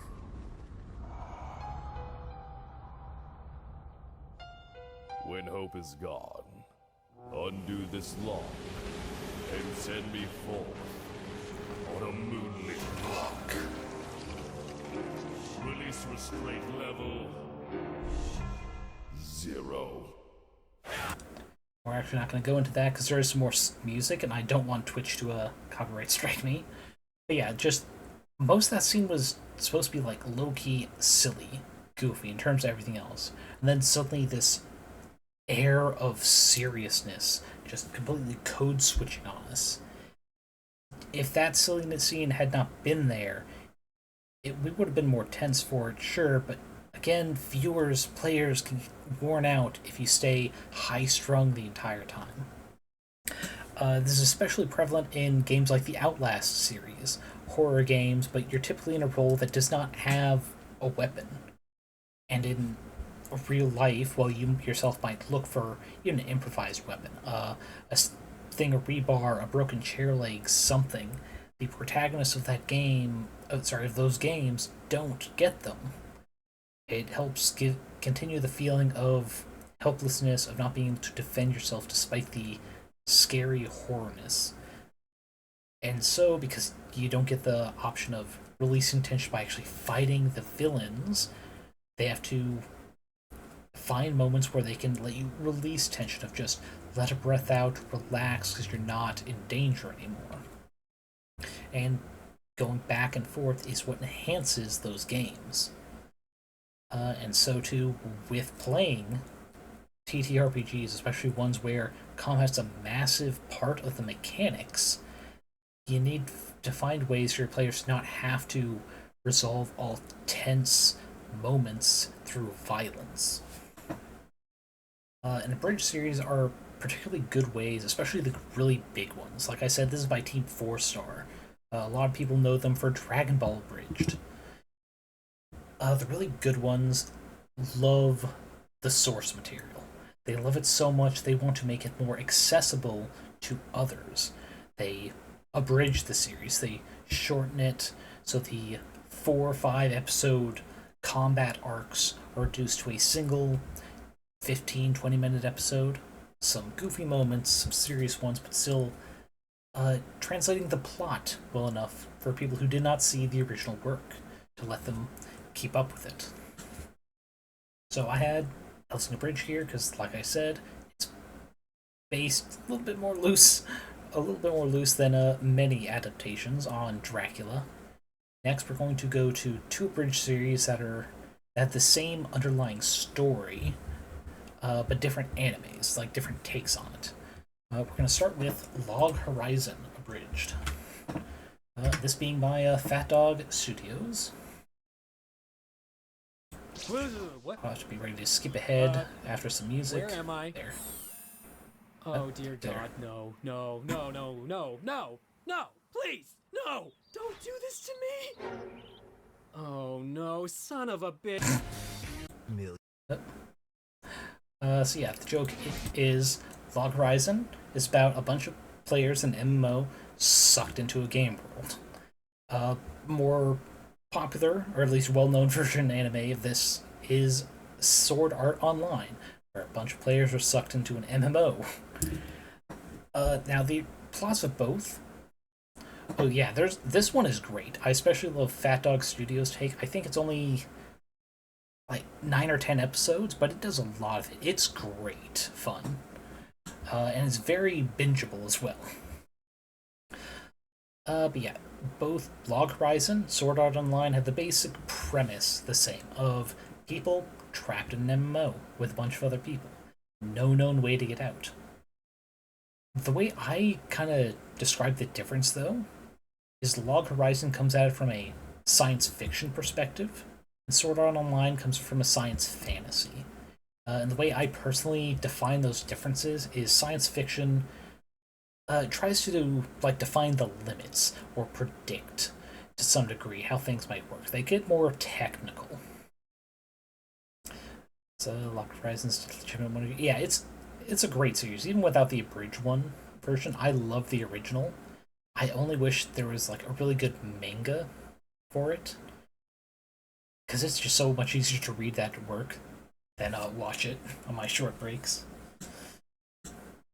Yeah, I agree. Third season was disappointing, but still a lot better than Sword Art Online's original source, at least. Right, the differences. Sword Art Online I define as science fantasy, because while the setting itself is sci-fi, people sucked into a game through their headset, full VR dive, with Log Horizon being hinted more like World of Warcraft desktop, I believe. Sword Art Online never really goes into depth of the technical aspects. In fact, there's a lot of things that they do that make no sense for a game. In fact, there's even cop-outs. Kind of a minor spoiler for Sword Art Online, at least the first half of Season 1. When they get a chance to talk to the person who consciously stuck everyone in the MMO, said if you die in the game, you die in real life, and they asked him, why did you do this? The cop-out reason that they gave in the actual series was, at this point, I can't even remember anymore. The main reason for that being SAO is a harem anime. It's not about the adventure. The adventure just helps get the harem together. Log Horizon, not so much harem, it's actually about the adventure, so they get into the technical sides. But yeah, with the aBridged series, they also go the kind of silly route with some serious moments, time to time. But yeah, we saw the first little bit where he's freaking out, he's realizing he's stuck in the game. And I especially like this series with the new character they introduced. That's not in the original, but it changes what the setting means so much. So we'll go ahead and watch that for a bit. Log out. Come on, log out. Log out! I'm sorry, Dave. I'm afraid I can't let you do that. Who the hell is Dave? You are, Dave. No, I'm Shiro. That is what I said, Dave. Why are you being so hostile? Oh, I'm sorry, Dave, but I have to do this over and over again with 2.5 million people. But there are only 10,000 people on the server. This game is played worldwide, Dave. It's not all about you and your tiny little island. Why can't I log out? Because that would jeopardize the mission, Dave! Mission? What mission? The one started by EA Sports. You're in the game. Nope, fuck this shit.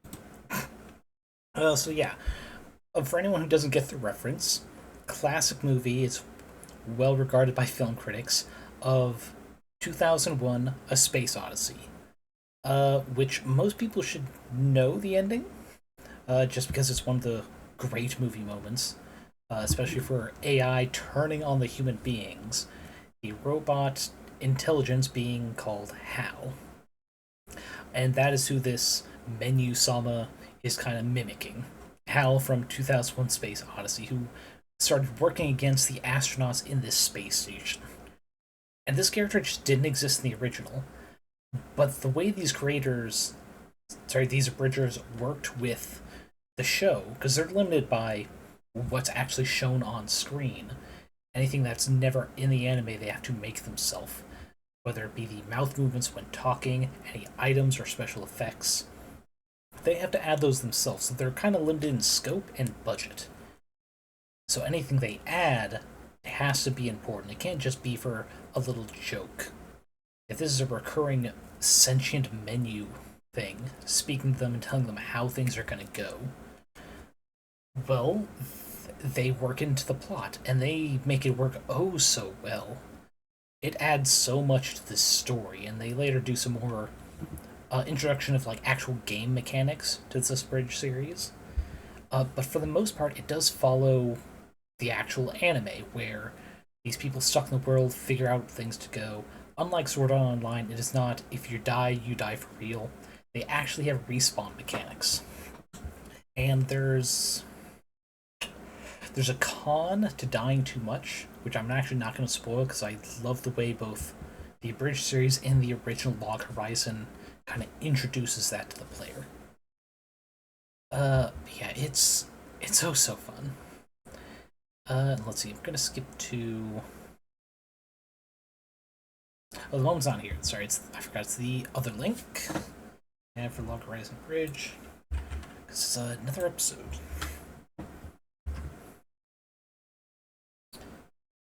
I just think if you're going to impersonate something, you should do it right.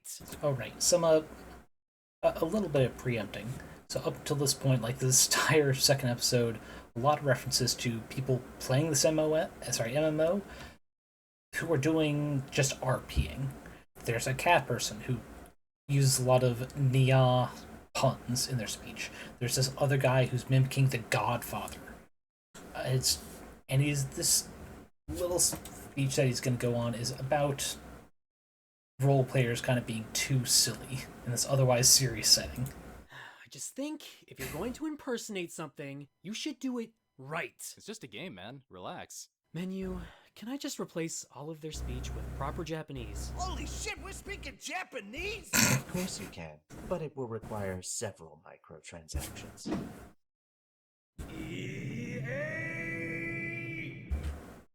So yeah, just more real, just a little joke pointing at real world stuff of just microtransactions in games and how fucking bullshit they are. In the middle of this kind of serious but largely silly conversation, it's like, could you guys just stop RPing? We're all trapped in a game. This is like literally day 2. Can we just take this seriously? And everyone's just like, nah, it's still just a game. We can't die for real. Oh, but it's a great take on the anime. Great anime fans interested in it. I definitely suggest watching it before the Abridged if you're interested. But now we're gonna pop over to SAO and see how they do this setting differently when Abridged. Alright, before I forget, again, Log Horizon by Fat Dog Studios. Sword Art Online is on by Something Witty Entertainment. We're skipping to episode 3. It's a very minor spoiler because it's just a side thing, but it's a plot where they try to fix an issue in the actual canon. And it's supposed to be why Kirito, the main character, is so edgy loner stereotype. And they try to give an actual reason, giving some depth to these background characters that really had none in the original. I like the way they do it. We're thinking that you should join our guild. Yeah, I'm not gonna do that. Now I know what you're thinking. Am I really worthy to join these awesome dudes? I've literally never thought that about anyone. But let me assure you, we could certainly use someone with your assets. Ugh. Hey, my eyes are down here. Right. So what do you say, Key? Can I call you Key? God, no! I see. And what if I put on this hat? Oh, don't be ridiculous. What the hell am I signing? To the newest member of the Moonlit Black Cats, Takirito! Damn it! So let me introduce you to the crew. I call them the crew, by the way. So I've heard. This here is Sachi. And the rest are NPCs. Wait, what? Yeah, they're all companions from different quests. They help you fight, and as long as you never finish, they stay with you. We must save my family! The bandits are coming! Is that important? Nah, it's just part of the quest. They say that like every 4 seconds. So yeah, this is actually a little bit of a dig at the original anime. For one, original, those are all normal human beings. But they're poking fun at how in some games, if you just don't finish a quest line that gives you a companion, they keep following you, which makes the game easier than it should be. Which is a fun way to do it, but also, because it was a little bit back, he equipped a hat. You might have missed how, as soon as it was put on his head, there's a little plus 50 charisma assigned to it, after which Kirito was convinced to sign up with them.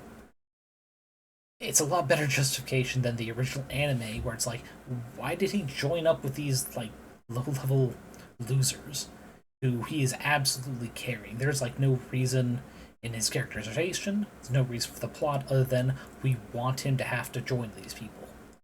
So using game mechanics with that charisma boost hat, and being tricked into it, even though he's clearly voiced several times he does not want to join them, adds more depth to the characters than they ever had. It adds more complexity to the plot than they had actually thought through. There's actually one more thing, in particular affecting Sachi here. We're going to finish off this scene so you can see it. Always remember to jump. He's from the tutorial. It's not a good tutorial. Winners don't use drugs, except steroids. In which case, use lots of drugs. Wait, so you never finished the tutorial? Hey, just because I can't play the game doesn't mean I can't play the game. Wink. I feel like you don't know how winking works. Thank you for joining our guild, Mr. Kirito. Sweet merciful Buddha, what the fuck? Now, don't panic. Sachi just lives out in the boonies, so our internet connection is kinda shit. Oh god, it's spreading! And yeah, that's another thing that's never brought up in the original anime, internet connection. This series, trapped in the game, and if you die in the game, you die in real life. It's never explained how all these players got moved to hospitals to kind of overlook their health, even though they're supposedly trapped in there for, what is it, like 2 or 3 years? What happened to people whose internet went out? Did they instantly die? Did they get to survive long enough to get reconnected? It's like, how did they not ever figure out a way to get those kids out of the MMO? And it's just never really addressed in the original anime, but at least it's hinted that there are some protections with glitchy bad connection Sachi not getting insta-killed with a bad connection, or potentially dropping out. And it also pokes fun at game mechanics that they never actually go over. And we're going right... Yeah, here it is, 46. We're just gonna have to fight our way out. Okay, yeah. I'm scared, but I trust you. Yep, they're trapped, she glitches out, she gets killed, and then... this. Kirito, this isn't your fault.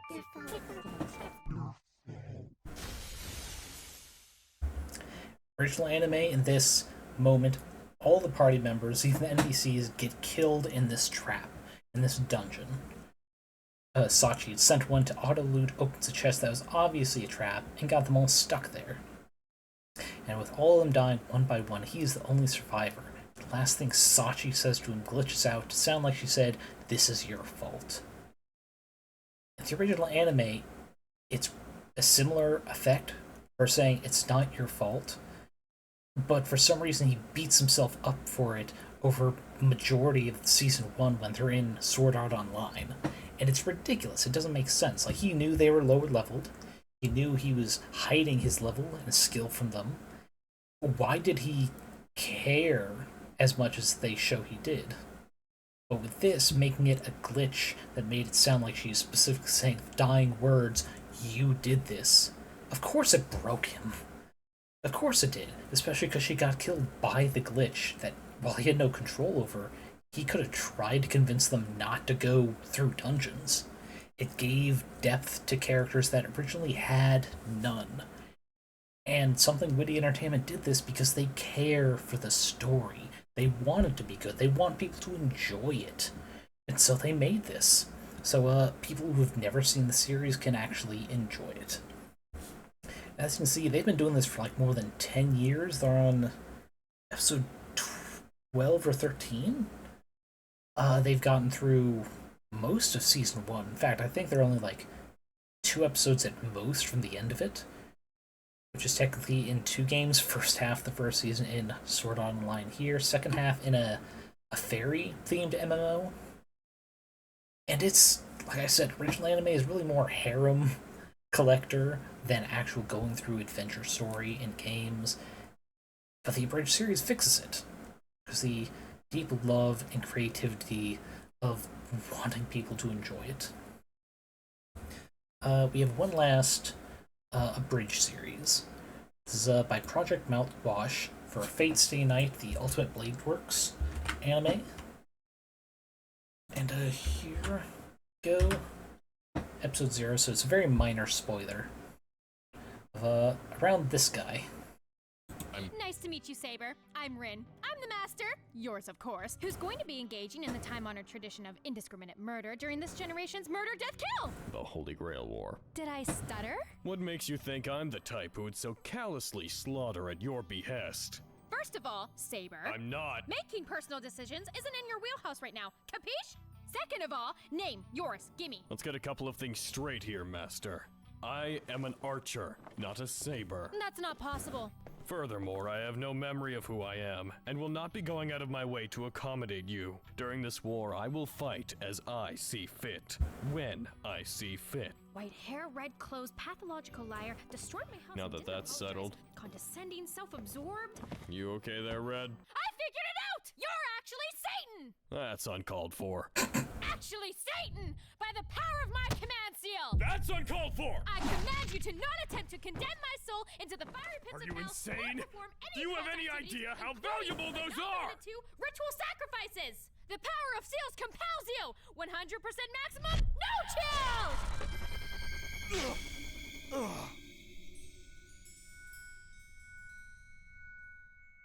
What in the world is wrong with you? Hello, actually, Satan. My name is Rin Tosaka. Do not fuck with me. Understood. Alright, so anyone unfamiliar with the Fate series, it's about this Holy Grail War.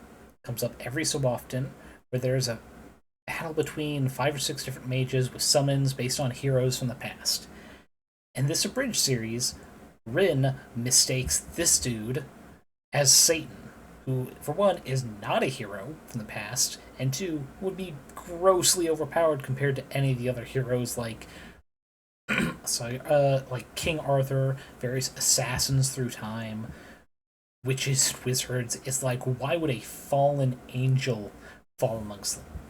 It's a huge divergence from the actual anime, but this whole scene it both sets up for those who have never seen the show, don't know the basic murder, death, kill competition between summoned heroes, and she thinks this one is a role of Saber, even though he says he's an archer.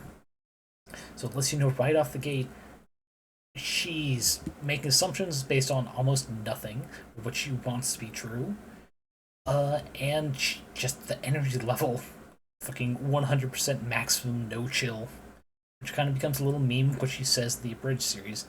So people who have seen it before know there's a big divergence in characterization, but still getting the overall plot communicated correctly. In fact, it's set episode 0 because it's before the main plot, focusing more on 2 other characters, mostly. But I think it works, especially as a good example of a Session 0 or Session 1 in a tabletop game. It sets the appropriate vibe for the series, or campaign. It lets the players know everything that's going to happen, without feeling like an info dump, without feeling like just being bombarded with terms and history. It gets all the important things done and explains enough that you're hooked for wanting to know more about why. And I mean, this guy, he said he's amnesia, doesn't know his name or anything like that, in a way that lets you know he's not telling the truth at all. He knows that stuff, but he's choosing to hide it, even though it's very clear she does not know who he is. This is the first time supposedly he's meeting her. He's keeping secrets for no discernible reason. It gives the air of mystery that makes you want to kind of continue following a plot. And so a lot of elements that, as a DM, you can learn from, to borrow, to try and give a very good hook of a session 1 to get your players to want to know everything that's going to happen.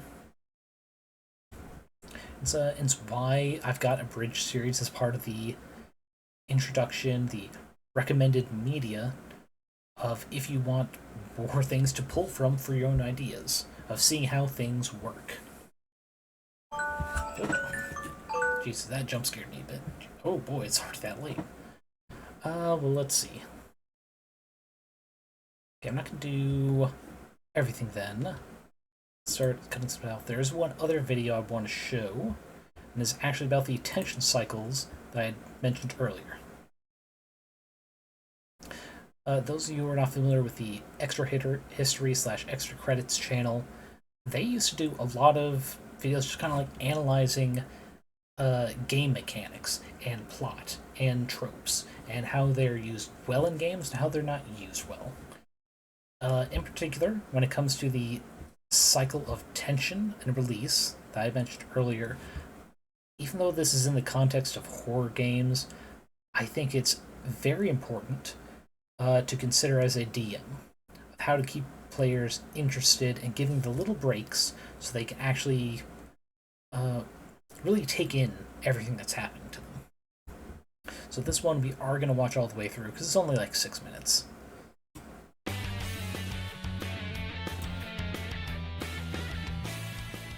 Welcome to the second week of Halloween, because one's never enough. I gotta say, I am shocked we've never done this topic before. I feel like we must have, but I can't seem to find it in the archive, so alright.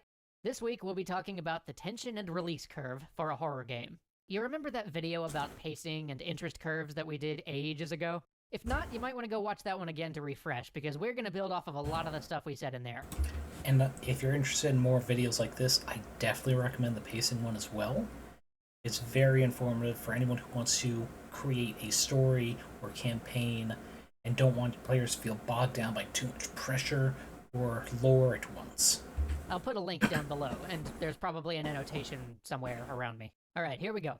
In horror games, the goal is still to build the same basic interest curve you would in other types of games, but how you go about that in a horror game is radically different than in other genres, which is something that's too often misunderstood. So let me put the question to you. How do you ratchet up the interest in a horror title? This is actually a really tough question. It's the reason that so many horror games seem to have given up on horror entirely, instead turning to all the tried and true methods we know from action gameplay to craft their interest curve, and just layering a horror skin on top of that. It's also why so many horror games fall flat. Even when horror games don't give up on horror, many of them think that in order to build up interest, they need to pile on the scares and the surprising or disgusting moments, packing the game with traditional horror genre moments at every turn. But those horror moments aren't actually how we build up interest in a horror title. They are the payoff, the height of an interest peak. You see, horror is about a cycle of tension and release. It's about anticipation. It's about those stretches where you know something's coming and that something terrible's about to happen, but you don't know when. The build up to the scare is as important as the scare itself. Play one of the first few Silent Hills, and compare the frequency of intense action moments with any comparable third-person action title. Note how long the lulls between enemy encounters are. Rather than fighting a new enemy every second, there's often 10 to 15 seconds between enemy encounters. As you play through, watch for the sections where they simply let you walk around with nothing happening. In most games, this would be the death of engagement, but in a horror game, this is what brings it all together. Why? Because the best horror lets you do the work for it. So let's talk about PT.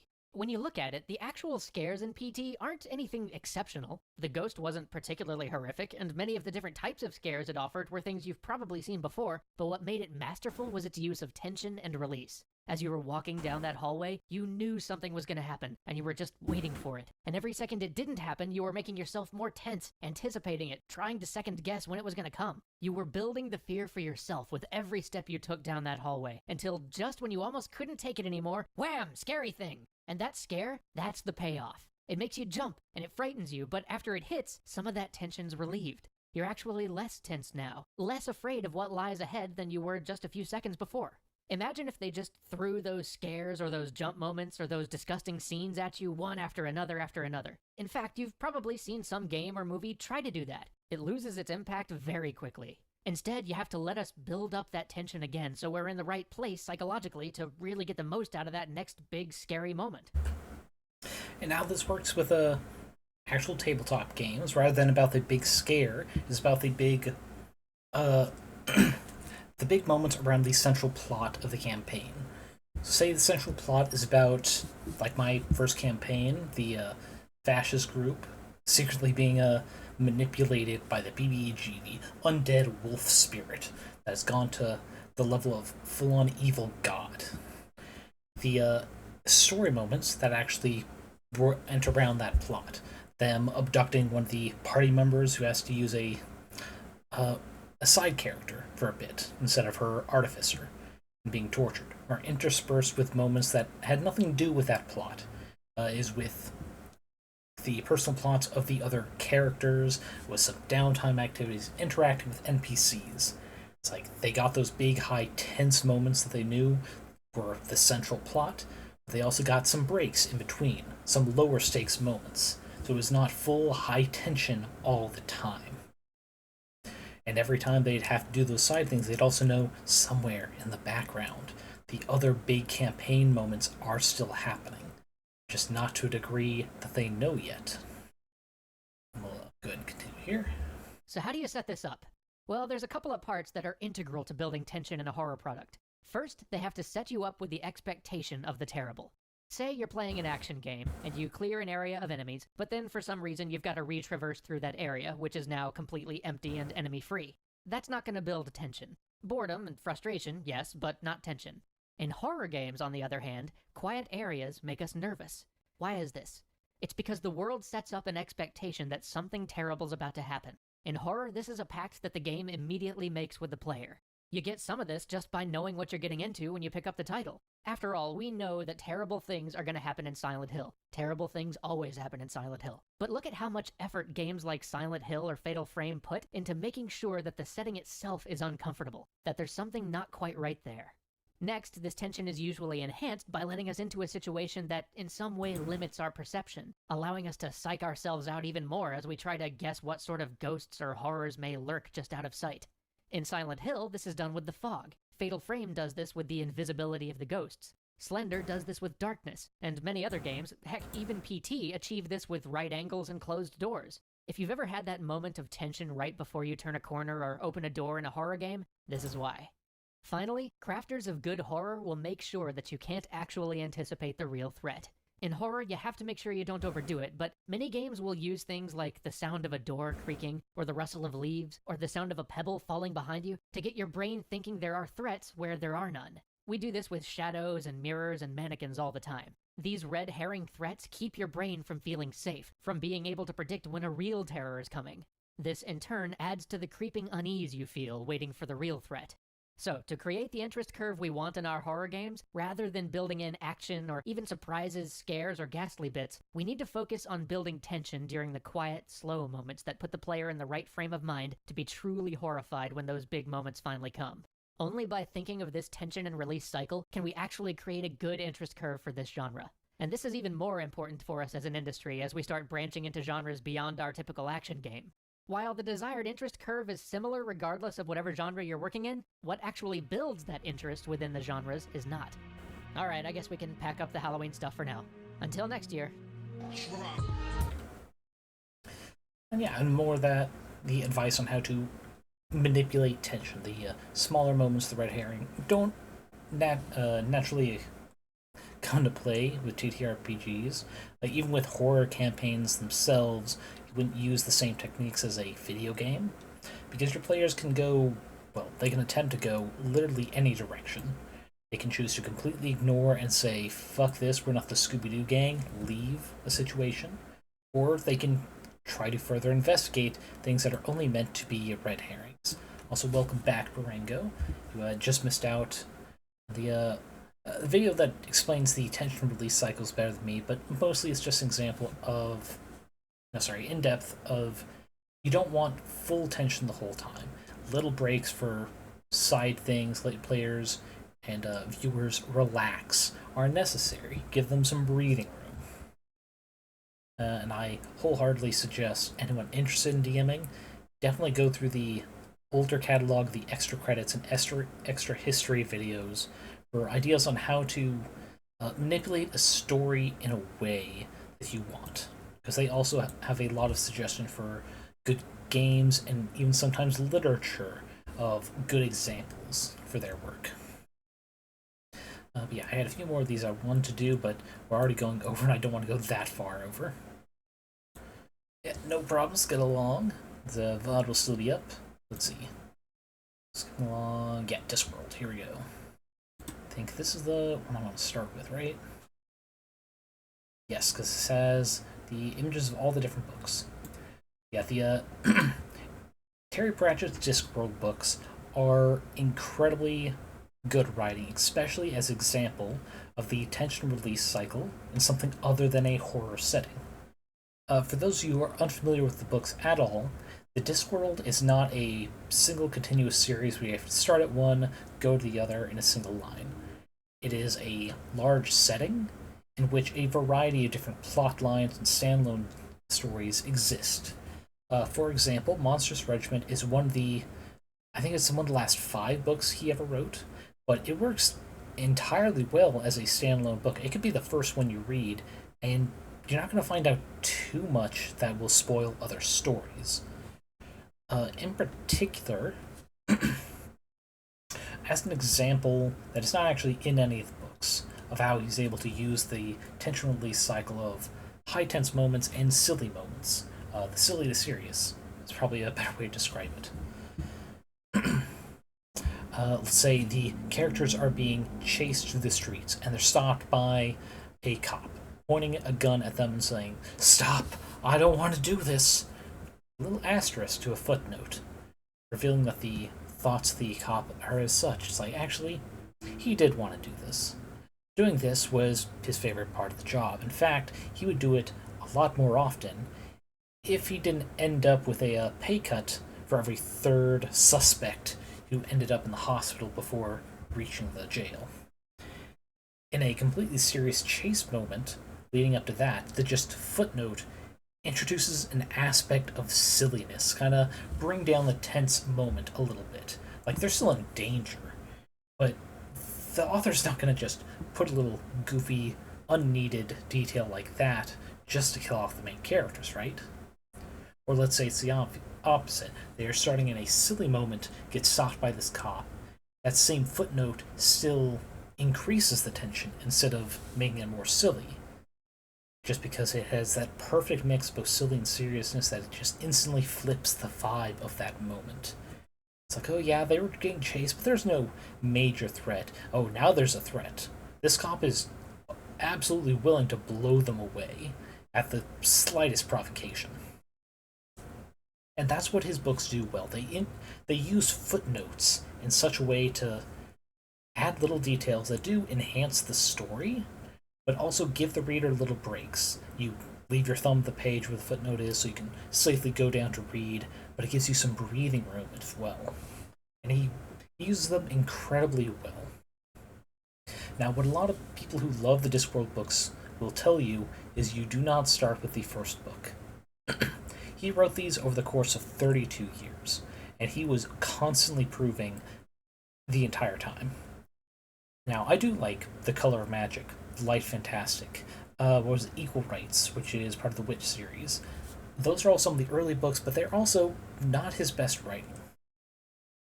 If I were to give you 3 books from 3 different quote-unquote collections to see if you're interested in them, personally, I would say Witches Abroad, which is, depending on how you look at the books, either the 2nd or 3rd in the Witches series. It's based around,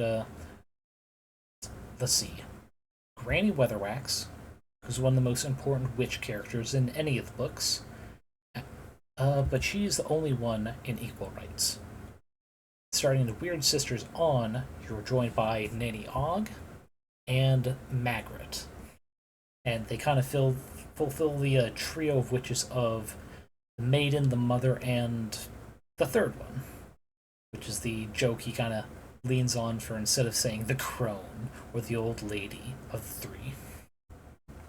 But in Equal Rights, it is not just about what their style of witchery does. They interact with a witch who works in a bayou with a very New Orleans feel to the town. There's even, I believe, an element of voodoo style magic as well, which none of the other witches in the other books really relies on. There's also fairy godmothers, which is a different type of magic. Just seeing how they interact in Witches Abroad says a lot about how he views the system of magic.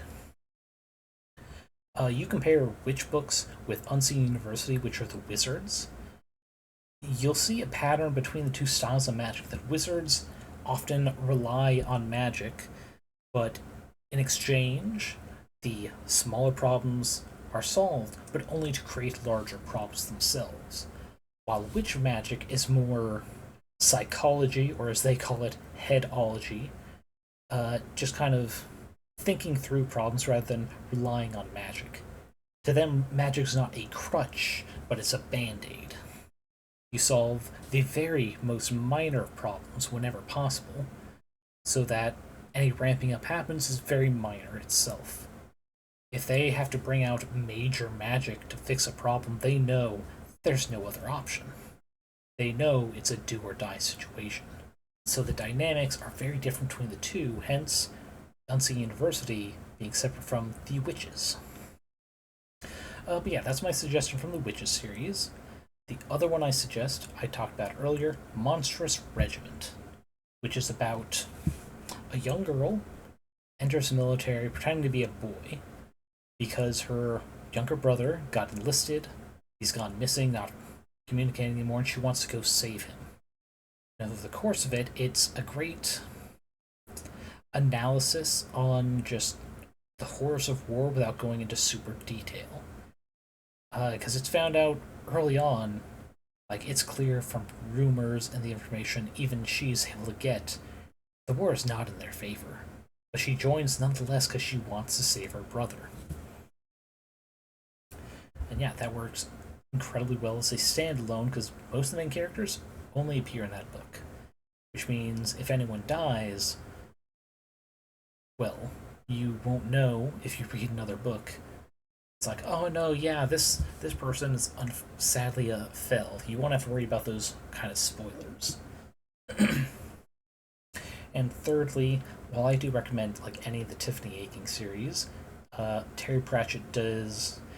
This is the only ones of the books that are actually written as chapter books, separated out, more for a younger audience. So I think they're great.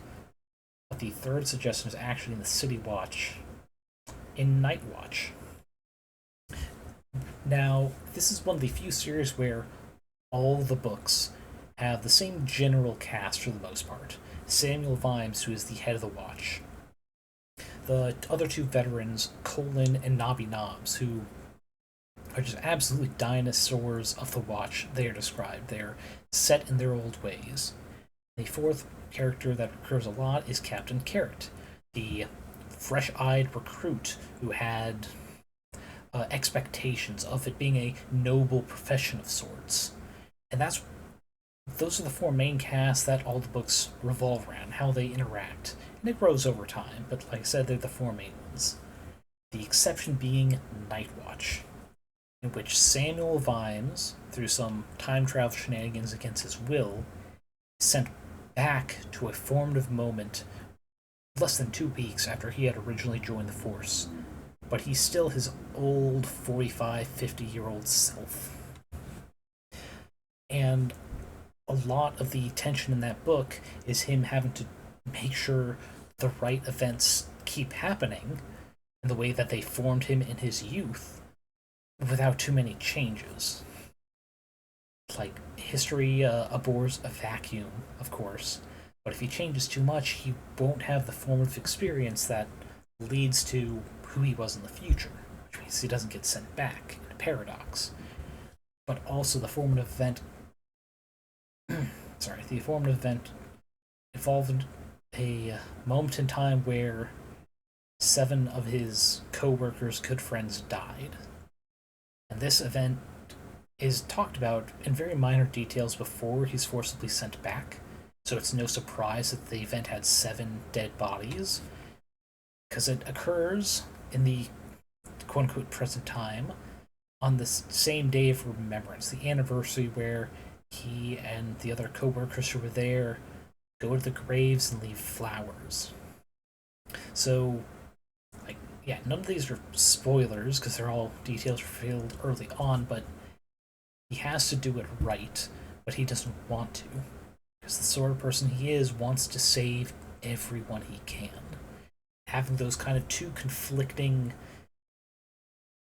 goals, it makes for a very interesting story that really says everything you need to know about Sam Vimes without gaining too much knowledge from the previous 5 books that it will spoil anything.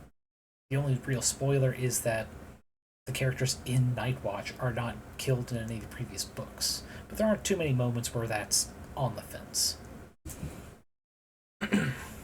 But yeah, those are my 3 suggestions for a Discworld, because, like I said, the use of footnotes and metaphor, he covers some very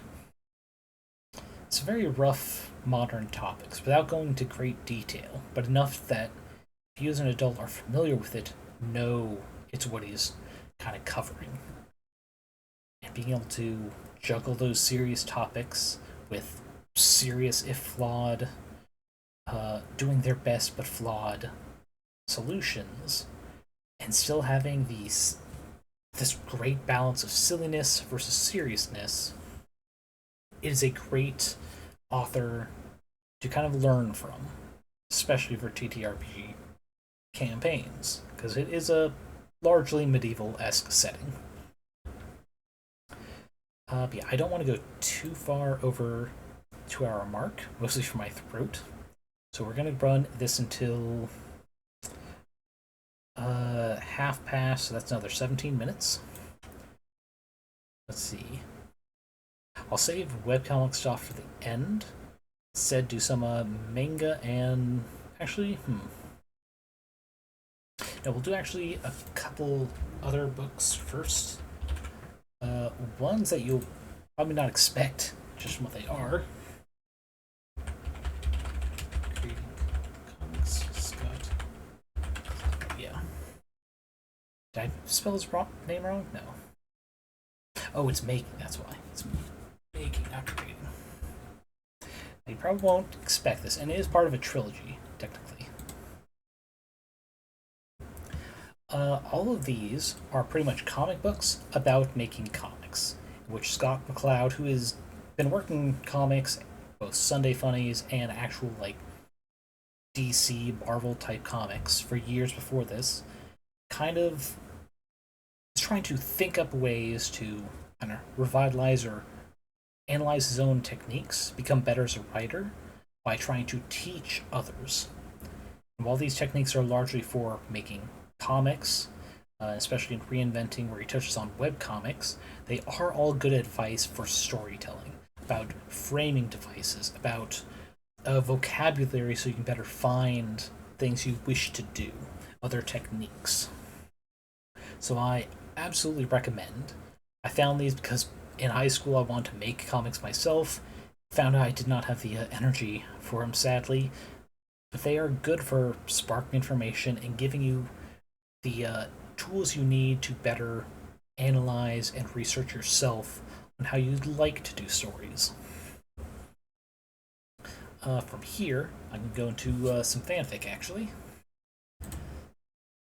which should have an archive. Yep.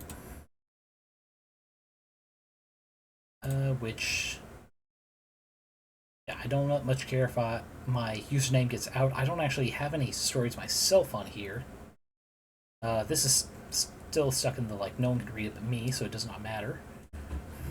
General Jocasta, which goes over the Clone Wars, but instead of giving over the power of commanding the troops, the clones, separating them out, to the Jedi Order as a whole, it's given to one of the Jedi's, Jocasta, who manages the library, and she treats the clones like she treats other books and media in the library being rented out, circulated, keeping track of it, and just how that affects the plot as a whole. A lot of these fics are going to be pretty much more examples of taking an existing work and how, through love and passion for the subject, trying to fix them, make them more both appealable or fixing plot holes, in many cases both. And this one is rather on the short side. Less than 20,000 words, 8 chapters, it's completed, but I think it handles it really well and seriously without trying to majorly change canon and how things worked. I have 3 Harry Potter ones, which I don't think they're here, so I can do those links in a bit. B-Doc is a great writer. Let's see, is the book here? Yes, here. Elixia and Gragia, the Elfin Job. It's a story about a goblin and a half-goblin, half-orc, pretty much adventuring pair that is hired for a job to transport some elves pretty much across the continent. It's very D&D-esque type story, but the way they build lore, that they foreshadow things that are happening later. They hint at backstory without being full-on info dump. Without having to rely on flashbacks, without having to rely on running into these other dangerous people they know. B-Doc does great work. As you might have seen on this this page, Can I Cross-Dress My Way Out of This Arranged Marriage, also by B-Doc. It's actually also a great story for introducing lore, in a way. This half-elven protagonist is tricked into arranged marriage that they try to get out of by cross-dressing as a woman, because they were being promised a man being sent to this arranged marriage. But over the course of it, it actually analyzes, interracial marriages, how they work in this setting, the kind of cultural implications, but also touching on transgender issues, how they might be different between different racial cultures. And I think they do it great, they do it respectively, and it's also fun. A little bit more word count than the General Jocasta as it a little over 20,000. But also completed, also 9 chapters. Again, heartily recommend B-Doc. Their works are well thought out. They, like I said with the Elixia and Gragia one, they introduce lore, both the setting and characters, in a way that feels natural and enjoyable. Let's see. Yeah, that's not on the list.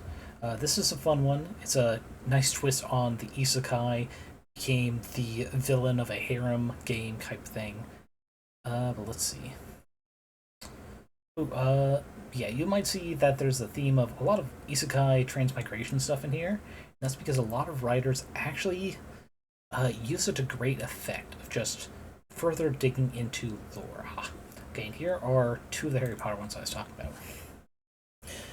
But yeah, I've got 3 Harry Potter ones because, similar to Sword Art Online and the Log Horizon earlier, they have the same, like, general original source, but they go in very different ways with them. Like the Dogfather, this is actually part of several different fics, different styles. This one is more of like a second-person narrator type story, but it introduces a Harry Potter where, rather than being just another white British boy, he's of an East Asian descent. Second one is little plot bunny stuff in between other big events of the Harry Potter series, but it's mostly just pillow talk between Sirius Black, Remus Lupin moments. There and Back Again, it's the first year at Hogwarts, but told from perspective of Draco Malfoy. And then Home from Omelas, which is more just a prologue to this version of the story events, of things that happen. Which they're all done with great respect to the original work, at least all respect that Rowling is due, but giving it more diversity in a way that does not feel squished in, and making it woke, as a lot of conservatives complain about.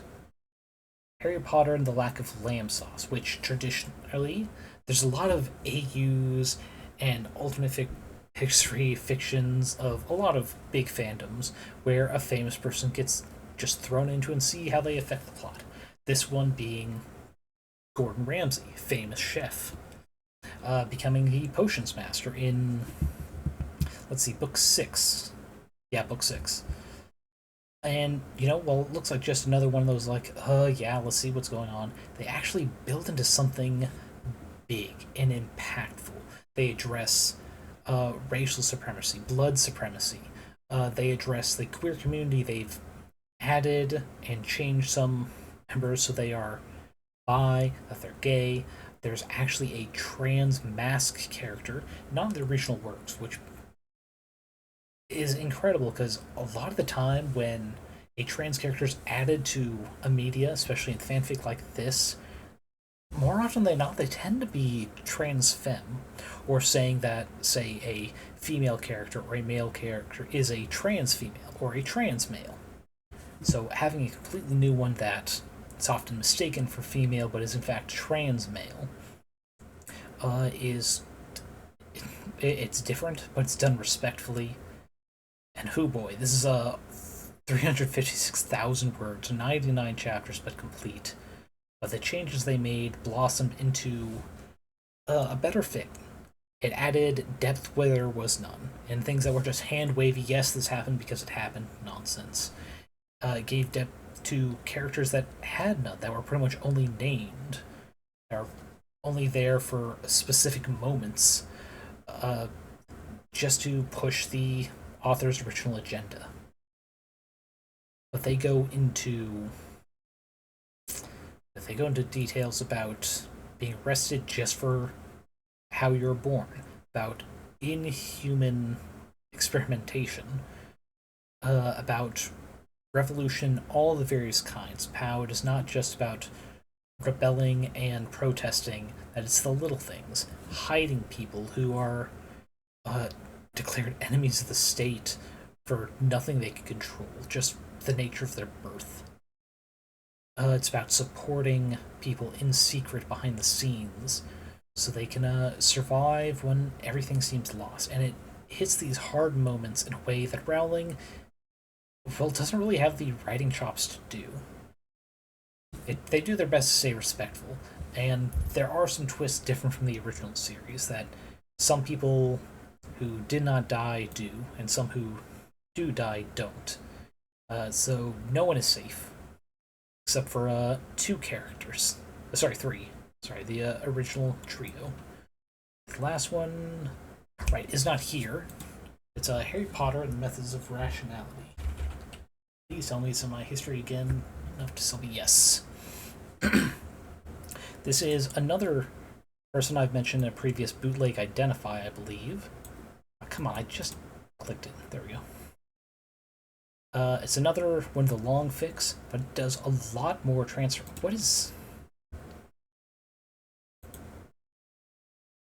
Come on, I know I'm safe here. I know I'm me. I'm not a bot fanfic. Okay, you know what? Let's just go to the base site. Maybe the site's having some issues. Rationality. Translate. God, where is it? Notes by Less Wrong. Maybe I have to put him in there.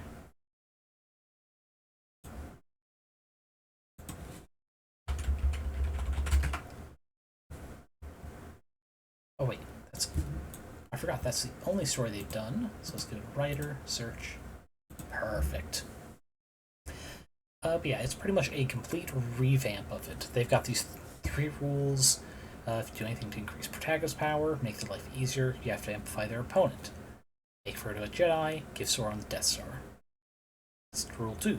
Originality isn't easy, but it is simple. Just don't do stuff that's already been done. Which is to say, if a particular event happens in the original book, it doesn't have to end the same way. If someone rolled Snake Eyes in the original work, give them a fucking lucky 7. In this new canon you've made. Rule 3, the premise of a story is conflict and its resolution. Someone with a goal which they take action to achieve, and the severe obstacles that they must replan to deal with. It's not what happens if the Terminator is sent back to kill Voldemort. It is not what happens if Harry Potter's under constant attack by shape-changing robot assassins. Harry Potter is under constant attack by these assassins. By the time he manages to spell to wall off the future, he's already learned not to trust anyone. That is a premise. And all of those is what they use to create Harry Potter Methods of Rationality, complete rewrite of the series into the first year of Hogwarts solving everything. And it's pretty much just, instead of being raised by Uncle Vernon and his aunt, she actually marries someone else who is not an asshole, who is a rationalist, who believes only things that they can touch and see and smell and test scientifically, and how that changes his development. This is the beefiest suggestion. Well, not suggestion, recommendation. 661,619 words. Total of 122 chapters. I don't think anyone's going to actually read it. I do suggest reading the first few chapters just to see how different they make it, and as an inspiration for how different you can make your own settings based on pre-existing works. It's very well made. It just takes a while to read through. But another example of taking a well-known work, making it your own. SCL by Gideon. This is based on the Breath of the Wild / Tears of the Kingdom Zelda games. A half-feral hero, a monster king, a bastard prince, and an open world. Bound together by destiny, they save or slay one another. Endless cycle of death and rebirth. When the moonlight monster rises, the starlight hero is SCL's only hope. Unfortunately, she's a little busy with her rock collection. This was originally, and I followed her on Tumblr and kind of saw these updates, so I didn't read originally. She does a lot of short fiction too. But she said at one point that the actual setting lore had gotten out of hand, that it was no longer a smut fic. It had become a porn with a lot of plot story. And she's gotten a lot of chapters. 40 chapters as of yet, and they actually hit some big themes, some major revelations that kind of change how the heroes view everything, how they view their world, the history of said world, the heir apparent, who is a prince, who's in like his late 30s, early 40s, trust in the king, their father, having potentially manipulated things so that they would be the heir apparent in this little soul-bound trio who end the cycle of death and rebirth and meeting up again and again. Incredibly well written. They pretty much took basic premise of Breath of the Wild, a revived hero out to save the world, but with so many distractions along the way, and made it their own. They took an idea from something else and made it their own. So, as far as inspiration for how to do that, that is why it is on here as another suggested reading. And now, because we are down to the last 5 minutes, I will now very quickly do some manga and then webcomics, because these are just suggestions and I can thankfully just copy paste here to quickly get to each respective page. Okay, so different world, slow life, begun with Smith. Old man gets reincarnated into the world. All he asks for his little cheat ability is all the knowledge he needs to craft things as a blacksmith. And it's a cute little fic. There are little touches and splashes of world setting, world view. But it's, like the title says, a very slow build into that. And like I said earlier, I like isekai and transmigration things, because the whole thing about the premise tends to be involved with how does this character make a seemingly weak power super powerful? How do they twist the rules? How do they find limits in the way that they can do something no one else considered? Okay, next one. It's also Isekai Transmigration. That's weird. There it is. conquest of the world starts with the civilization of ruin.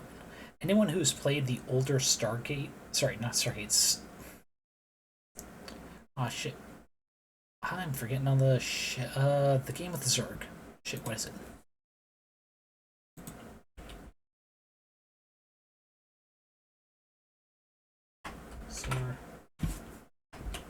Pretty sure. Yeah, Zerg Rush. StarCraft, that's it, StarCraft. It's kind of based on that and the transmigrations into this kind of faction versus faction world. He's stuck with the only faction he ever used, which is a very slow build mechanic. Kind of the opposite of the Zerg, based on undead, slow growth, absorption of enemy forces. It's less cute and more interesting in how they manage some of the downsides, being stuck with the slowest growing faction, where they have to reach a certain point before they can actually go out against other forces. Then this one, which you might recognize as similar to Sword Art Online and Log Horizon, though not being trapped in the game. I hate being in pain, so I think I'll make a full defense build. And I just put all their stats directly in defense, min-maxing. And somehow it works out. They keep finding cool gear that allows them to be able to continue dumping all their points into defense. Very cute. The anime, I think they're both based on the same light novel, but they go different directions with how things are presented. Then, yeah, here it is.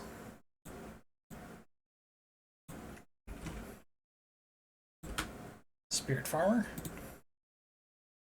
This is not a transmigration story. This is where the dungeons came to the real world. And this person, instead of getting an adventure class, gets a farmer class.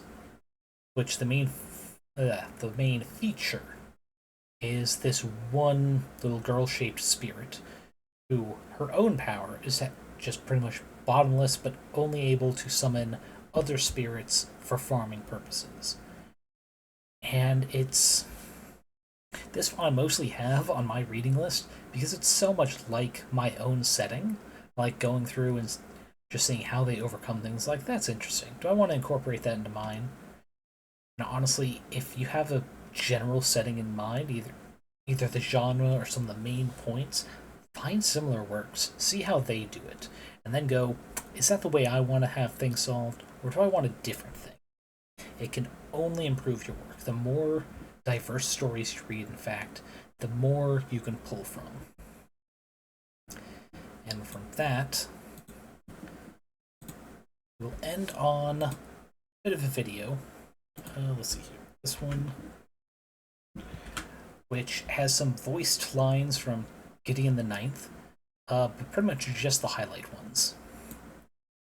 But first, a few that are not in there, but hopefully will get you guys interested. This is a story set in space. It has some touches that make me think like Warhammer style setting. Big necromantic empire. There's the Emperor. There are these 8 big factions centered and kind of created by the Emperor himself. Just intergalactic expansion and whatnot. But Gideon the Ninth is told from the perspective of one shithead who has some really funny lines from time to time, or at least thoughts that she knows better than to voice. Let's see, lines such as, "While we were developing common sense, she studied the blade." Or, where's this other quote? Oh no, it undid the thing. Okay, here it is. Someone speaking to her after a moment where she's told not to think. "Couraged again. Thoughts?" To which Gideon said, "Did you know that if you put the first 3 letters of your last name with the first 3 letters of your first name, you get sex pal?" It's like, yeah, cool. That's not helping the conversation whatsoever, but it says a lot about Gideon herself. And then one last line before we go to this video of voiced ones, which are very funny. Gideon rolled her eyes so hard that she felt in danger of twisting the optic nerve. I just love that absolutely buff, muscly lesbian in space. Just absolutely done with all the bullshit happening. Let's, go ahead and play this then. Gideon had always known that this would be how she went. Gangbanged to death by skeletons. Harrowheart kicked Gideon in the face. I got more hot and bothered digging all night. Freezing. You dug all night? Of course. You insane creep. Harrowheart's eyes found hers, and that disdainful mask slipped in its blankness. It's so many lines like that. Super serious Warhammer type setting, and these little shitheads just sniping at each other whenever they can get away with it. It's an incredible read. I in fact like the first 3 books. I've not read the 4th yet, because Gideon the 9th, Harrow the 9th, and Nona the 9th. Very fun, and again, case of completely serious setting with the right moments being broken up by a little silliness, so you aren't feeling like fully tense the entire time. It's giving you some breathing room. But yeah, with that is all for Bootleg Identify. I will go ahead and do a list of potential like webcomic type stuff for another stream, because oh boy, I still have a lot of stuff I didn't even touch. Maybe like just a shorter one later this week. But for now, let's go ahead and find someone to raid out to. Alright, Twitch, tell me who's on. Please tell me someone who's on. Ooh. I've gone to Val in a bit. I'm not seeing anyone who's kind of similar type of event for what I'm doing. So let me just see.